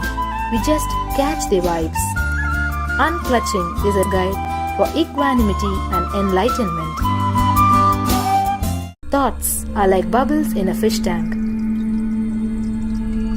Just as bubbles in a fish tank rise from the bottom, our thoughts also rise in the same manner. When one bubble comes and reaches the surface of the water, the next bubble starts and the third bubble starts. Because the bubbles are rising at high speed, they look like a continuous stream. But our mind is not a continuous stream. There is always a gap between two thoughts. Like the bubbles, we also experience a neutral space between two thoughts. This neutral space between two thoughts is our original state, the pure silence. It is a state of pure consciousness, the state of God. Since the gap or the neutral space between two thoughts is too small, we think all thoughts are connected and form a shaft. But there is always a gap between two thoughts. In the forest of northern India, the hunters trap the birds using a trap. They tie a rope between two trees. The rope is the shaft that we create by connecting two thoughts. In the middle of the rope, they secure a wooden stick. The stick is our mind. The rope is tied at the midpoint of the stick. When a bird comes and sits on the stick, the bird's own weight turns the whole stick upside down. It turns topsy-turvy. The moment it turns upside down and loses its sense of balance, it feels totally shaken and tightens its grip on the stick. It simply holds onto the stick as if its life depends on it. Similarly, we connect thoughts and form a shaft out of it and live in the fear that if we drop our mind, we might be lost. We might lose our identity. Because it is hanging upside down, it thinks, if I unclutch from this stick, I will fall and die. Is similar to the fear that if we start trusting that we are unconnected, unclutched, independent and illogical thoughts, we might be lost. If the bird lets go and relaxes, it may flutter to balance for a moment or two. When it leaves the stick, maybe for a few seconds, it will fall, but then it will adjust itself and start flying. In the same way, we hold on to whatever we think is our identity and security, our education, our mind, our life, our relationships, or our bank balance. Ultimately comes to remove the stick, that is, our identity. Just like the bird, we don't realize that if we drop our mind, at that moment we can become a Paramahamsa. That very moment we can be liberated.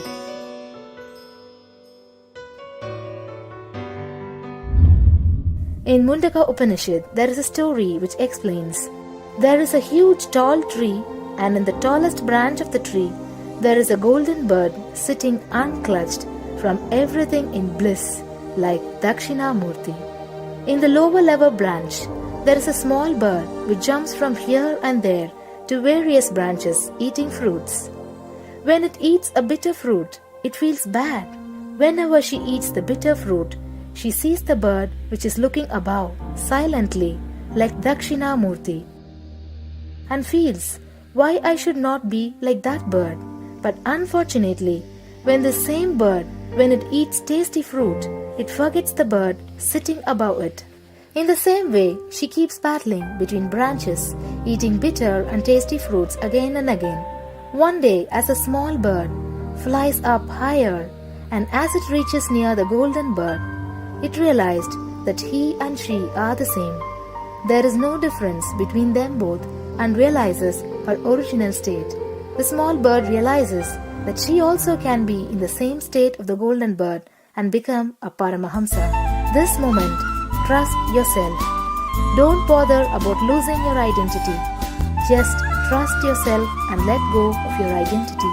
You will immediately become a Paramahamsa and be liberated. All you need to do is to trust that you're unclutched. Dropping the conclusions you can't be transformed is unclutching.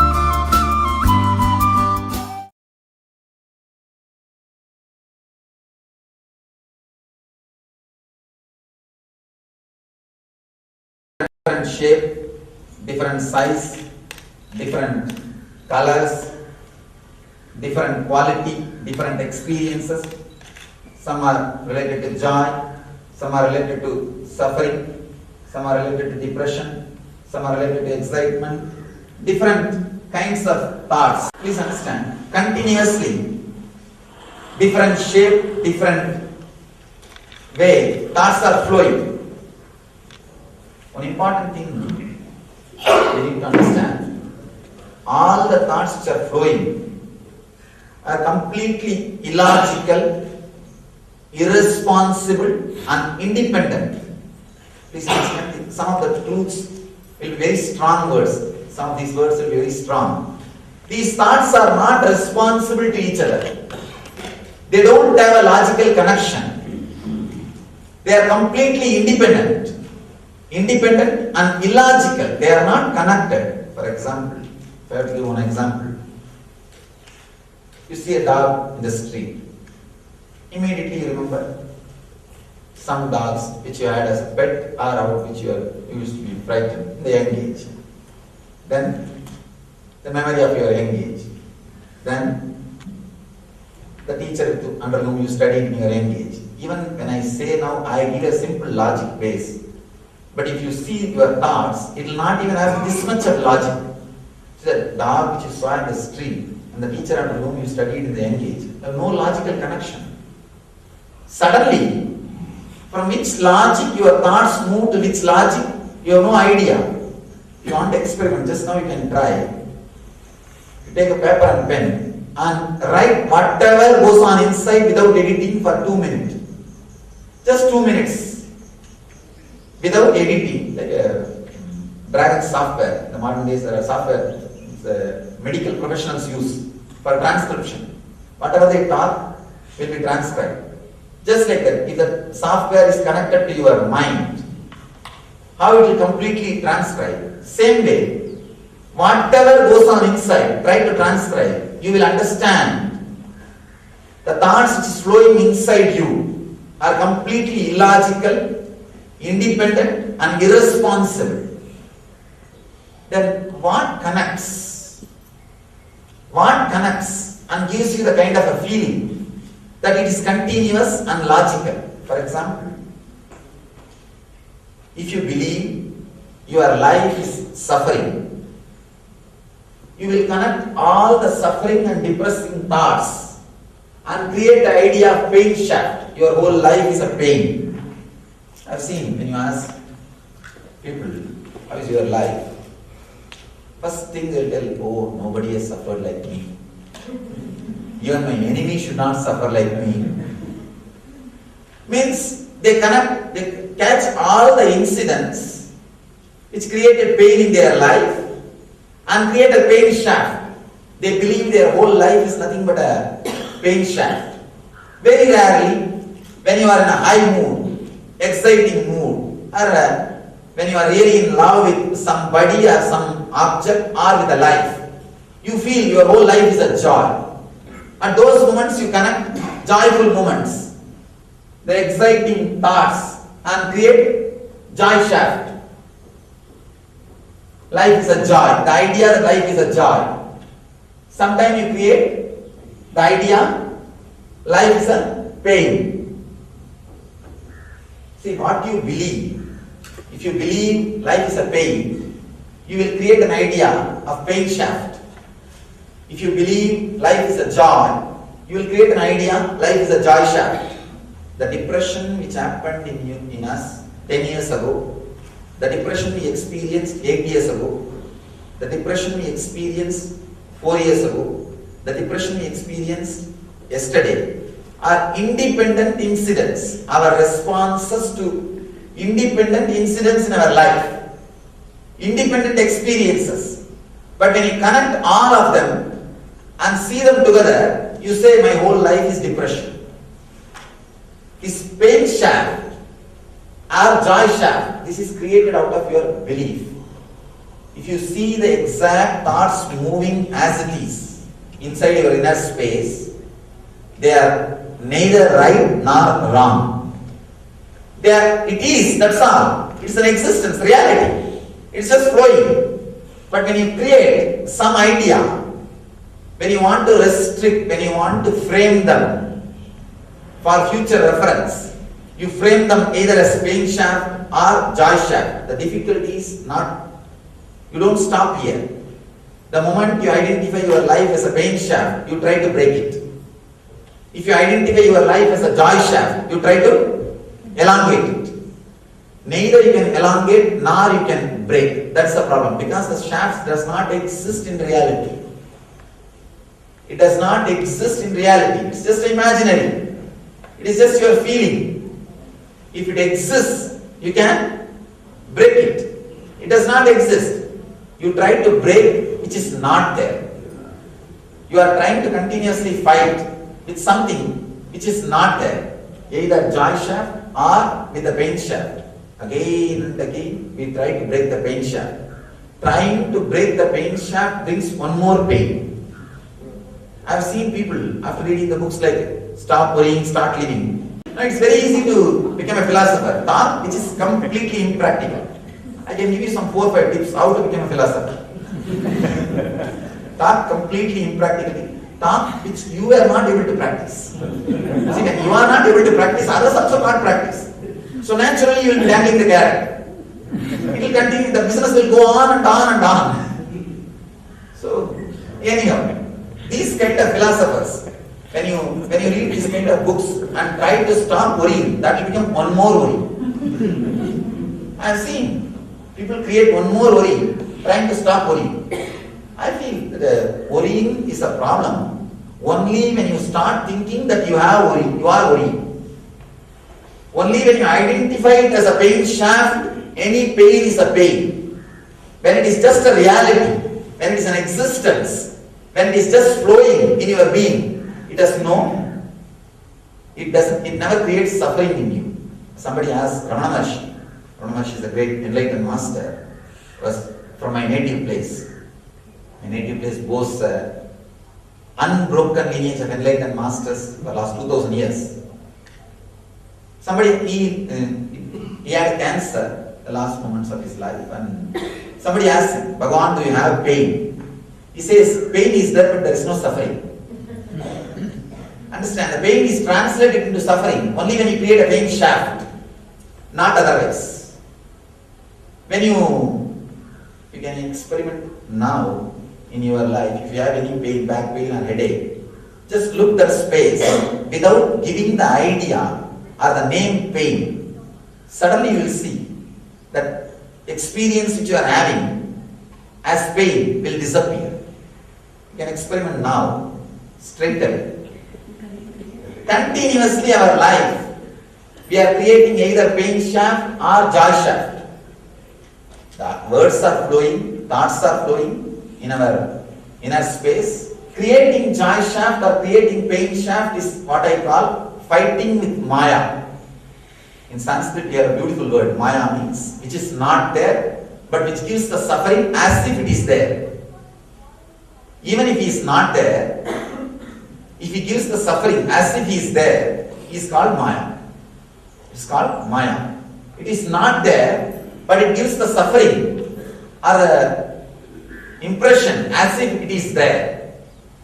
Continuously giving meaning to the thoughts which is arising in your being is the root cause of suffering. Let me give you a simple technique of unclenching. Please understand this simple technique of unclenching. What I mean by the word unclenching. When you sit, naturally there will be some thoughts. When the thoughts come, usually your mind will tend to connect it, identify it with some past pain or joy. Or it will classify it as something related to worry, or there is nothing, simple thought flowing. It will try to connect or classify. It will try to clutch with some of your past experience and identify. Now, just for a few moments, try this simple experiment. Any thought comes, do not clutch it with your past experience. Do not clutch it with your past suffering or joy. When words come out of your being, instead of giving meaning to it, just see the source of the sound. See, sounds are raising your inner space. The moment you give meaning, you become materialistic. If you look the source, you go towards the freedom. Just see for a few moments. Just try for a few moments, anything rises in you, try to unclutch. Without clutching and connecting and creating a shaft, you may say, no, it is very difficult. This is also one more thought. The difficulty which you experienced 10 years ago, the difficulty which you experienced 9 years ago, the difficulty which you experienced yesterday are independent difficulties. Why should you connect all those difficulties and create an idea, this is difficult? So simply, this moment,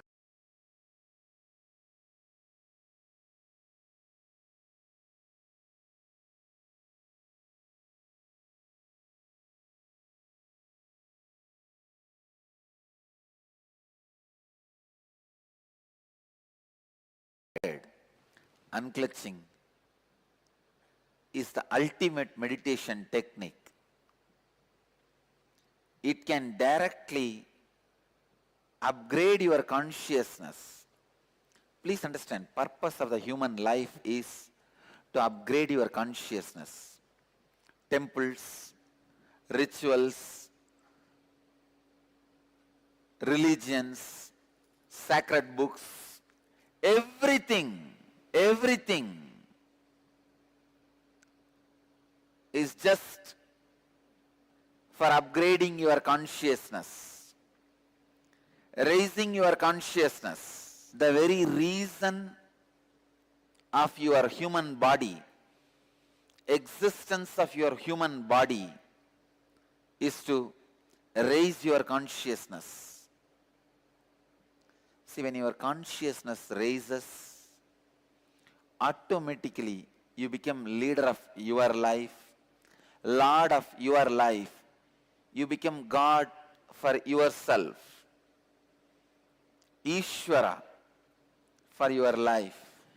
Becoming Ishvara of your own life is the basic necessity for every human being. You need to become Lord of your life. You need to raise your consciousness. Unclutching liberates you instantaneously.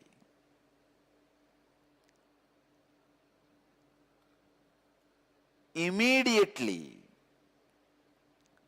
This one process is enough. It is self-sufficient for whether you are a beginner or professional seeker or about to get enlightened. Unclutching is a complete technique for you. If you have problems related to your health, unclutch. If you have problems related to your wealth, unclutch. If you have problems related to your mind and the mental health, unclutch. If you have problems related to your relationships, unclutch. If you have problems related to your emotions, unclutch. If you have problems related to your consciousness, again the solution is unclutch.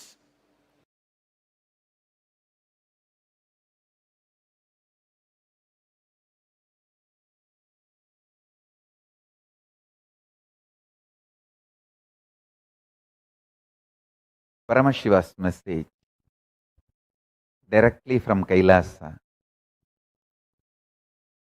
Listen.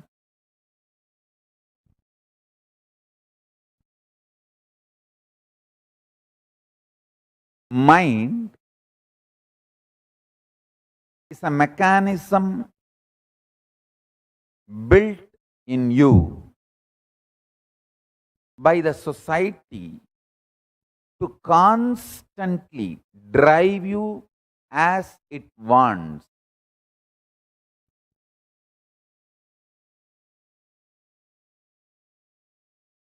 Anyone unclutches to the level where the faulty mechanism called mind inserted into you by default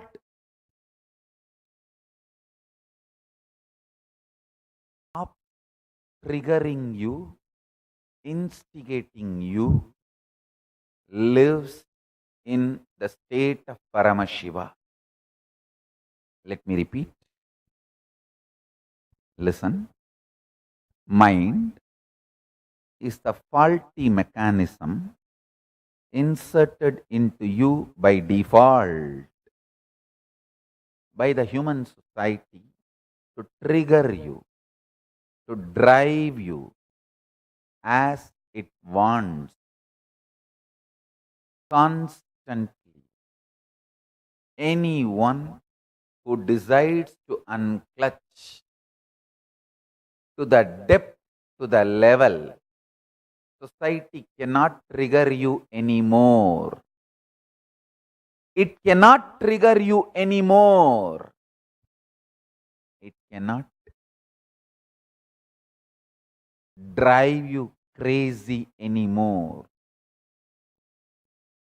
It cannot constantly instigate you in the direction it wants you anymore. That level of unclutching makes you manifest the state of Paramashiva.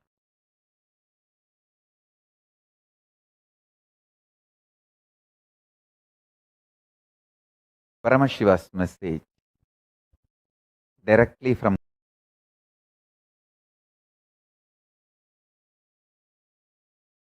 listen. Whenever you withdraw, you unclutch from reactionary assumption patterns, reactionary assumption pattern based lifestyle, and the mess you made in your life due to reactionary assumption patterns and that lifestyle. I'll say Mala, Pasa, Maya. Mala is reactionary assumption patterns and Pasa is reactionary assumption pattern based lifestyle. Maya is the mess you made in your life due to reactionary assumption patterns and that lifestyle. Maya, and going on adding more and more mess by continuing to act reactionary assumption patterns and reactionary assumption patterns based lifestyle is called Anava. And withdrawing from all this and clutching from all this,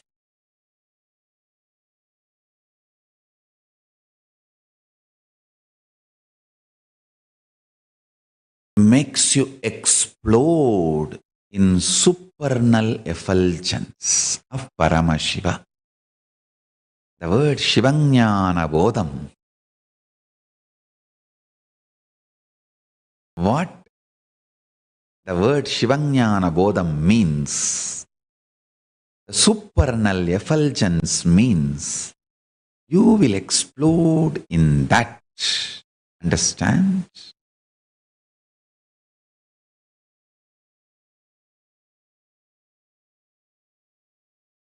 Listen.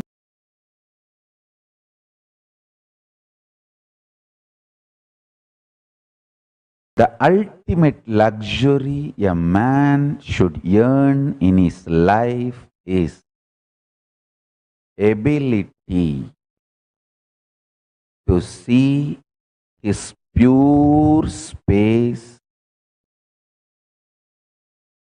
away from perception invaded personalities built around him or inside him. Please understand, this foundation of unclutching, whenever you unclutch, I can manifest powers in you just like that. I can just make Paramashiva explode in you. Understand?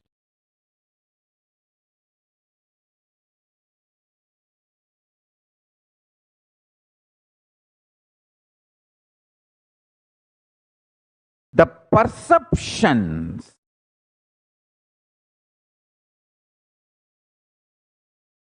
by others, perceptions by others on you, but even you started believing it as you. This whole mess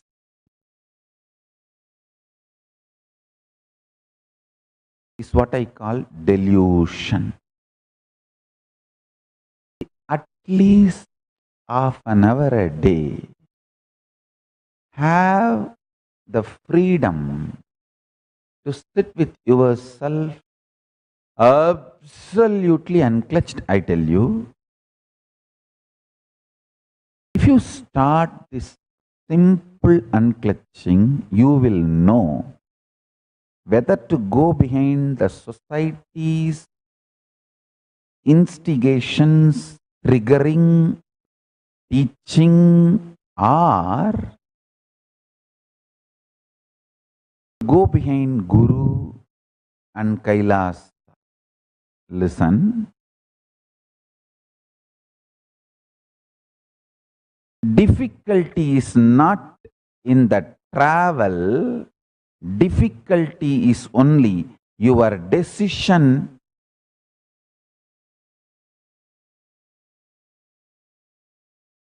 to decide which side you should travel. Life is travel. You will be traveling in some direction.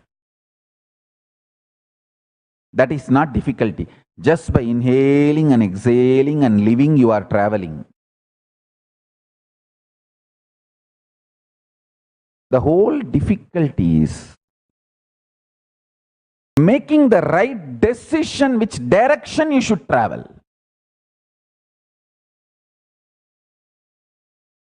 Simple unclutching.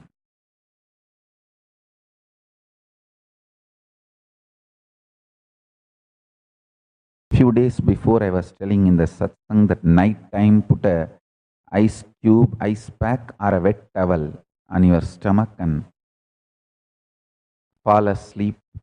While you are doing that,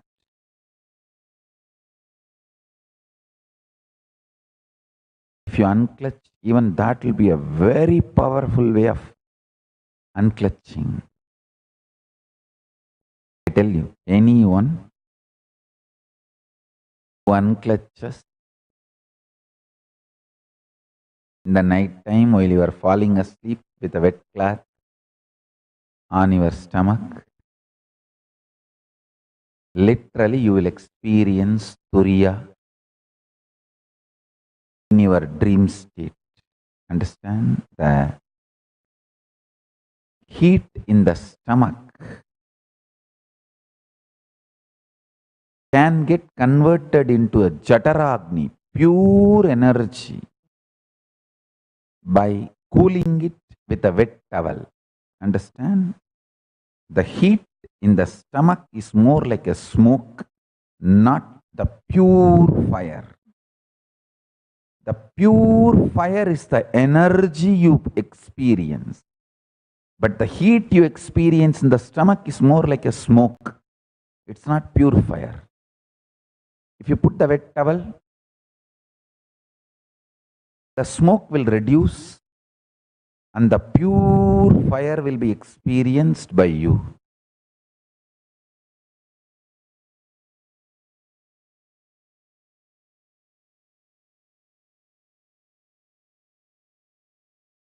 The ultimate luxury a man should earn in his life is ability to see his pure space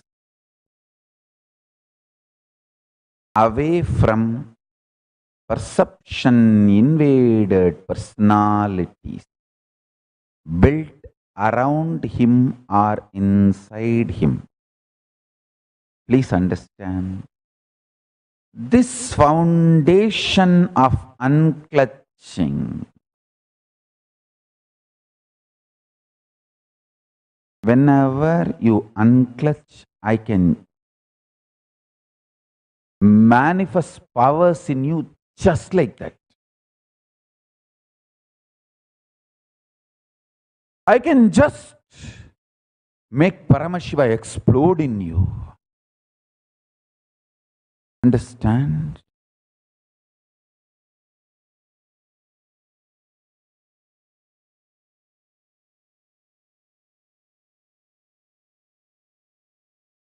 The perceptions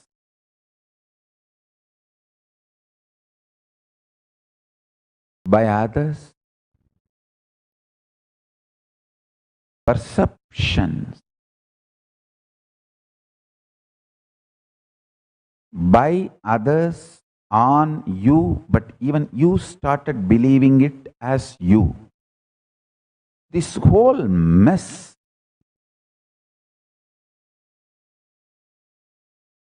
is what I call delusion.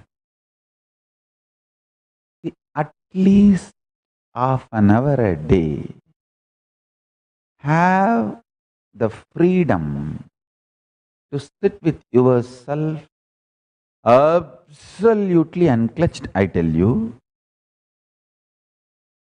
if you start this simple unclutching, you will know whether to go behind the society's instigations, triggering, teaching, or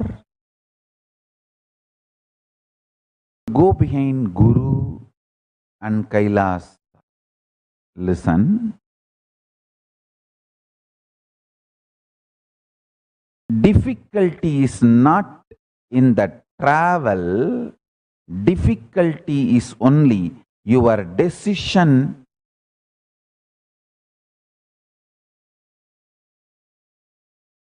to decide which side you should travel.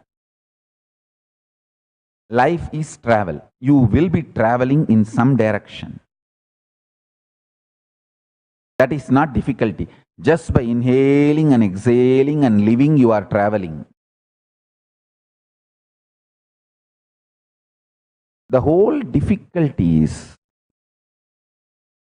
making the right decision which direction you should travel.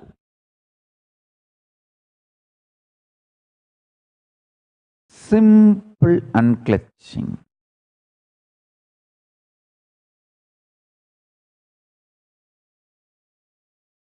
Few days before, I was telling in the satsang that night time put a ice cube, ice pack or a wet towel on your stomach and fall asleep. While you are doing that,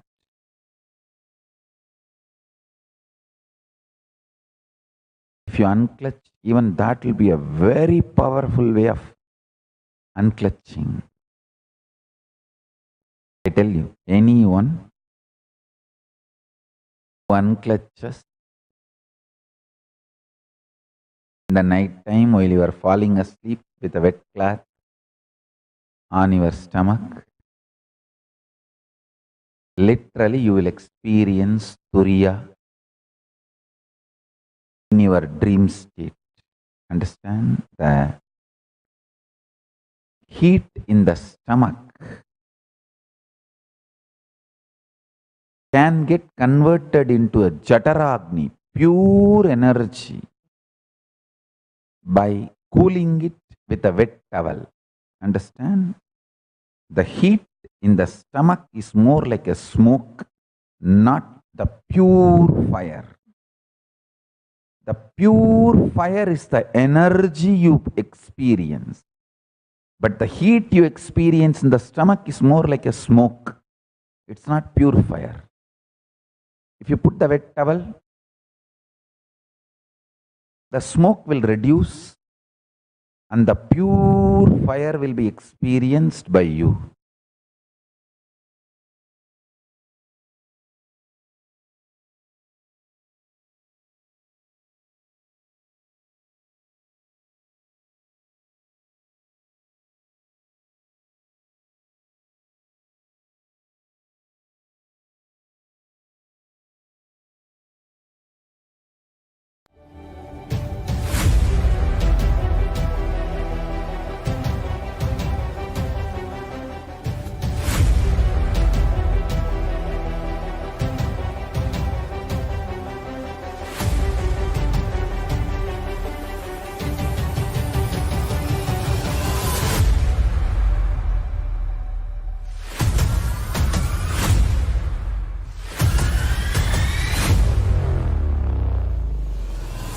whatever I shared till now, condensing the whole thing and reviving it as experience, starting from completion, unclutching, power manifestation, the states of consciousness, and the planes, multiple planes, everything.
Yes, the state of Kailasa, manifesting the unclutching space, how it is the only state where we can manifest Kailasa and become his extensions, become Paramashiva's extensions himself. All the various initiatives that the Supreme Pontiff of Hinduism has provided to the whole humanity is only to establish and empower the humanity again and again in the state of unclutching. One of the beautiful opportunities that we have ahead of us is the Paramashivoham program, the 21-day immersive retreat program, meditation program, where you are all going to be empowered to experience the state, space, being, power, super consciousness of Paramashiva. We'll all be experiencing the 64 manifestations of Paramashiva and empowered to express 463 super conscious powers of Paramashiva. So do not miss this opportunity where all of us are going to be empowered to experience Kailasa. So to be part of this great happening, register yourself in kailasa.org/Paramashivoham, which is being projected. And now let us enter into internalizing exercise, where we will see how the different identities that we are holding today, how it is empowering us now, and what is that identity that we can hold on to, which will fulfill us. I request all the viewers to take about 10 to 15 minutes of your time to internalize and cognize these very interesting questions. The first step, each one of us are holding various identities in our lives. You hold an identity as a mother, you hold an identity as a daughter, you hold an identity as an engineer, you hold an identity as a citizen, you hold an identity as a disciple, you hold an identity as a spectator of a movie. Like this, there are so many multiple identities that we hold in our everyday lives. So I request all of you to pen down the prominent identities that you hold in your day-to-day life. Let's take a few minutes to pen down the prominent identities that we hold in our day-to-day lives in the matrix world.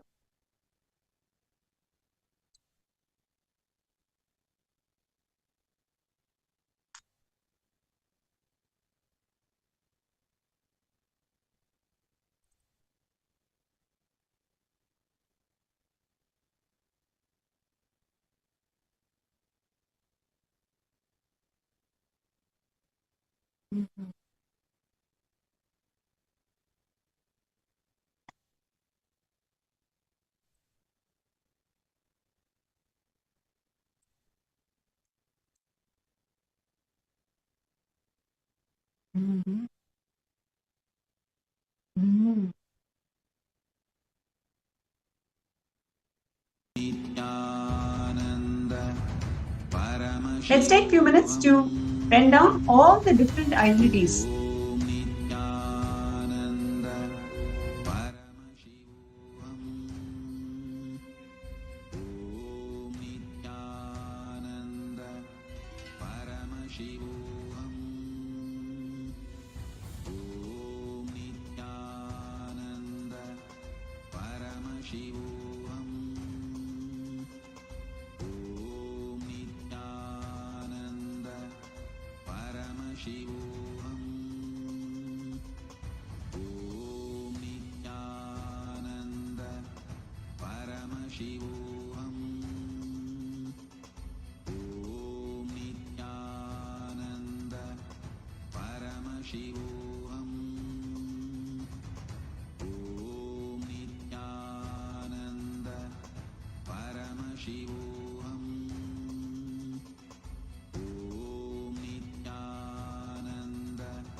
Our biology became one with Paramashiva's biology. Let macrocosm we carry become one with microcosm. Let the microcosm we carry become one with macrocosm of Paramashiva. Let our organism become one with Paramashiva's organism. Let Paramashiva's organism become one with our organism. Let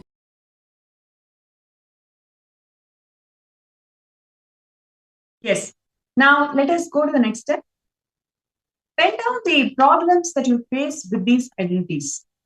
To each of the steps that you have put down, whether it is being a father or being a son, being a responsible employee or being a responsible owner, whatever identity you have put down, let's take a few minutes to pen down all the problems that you are actually facing in those positions, in those identities.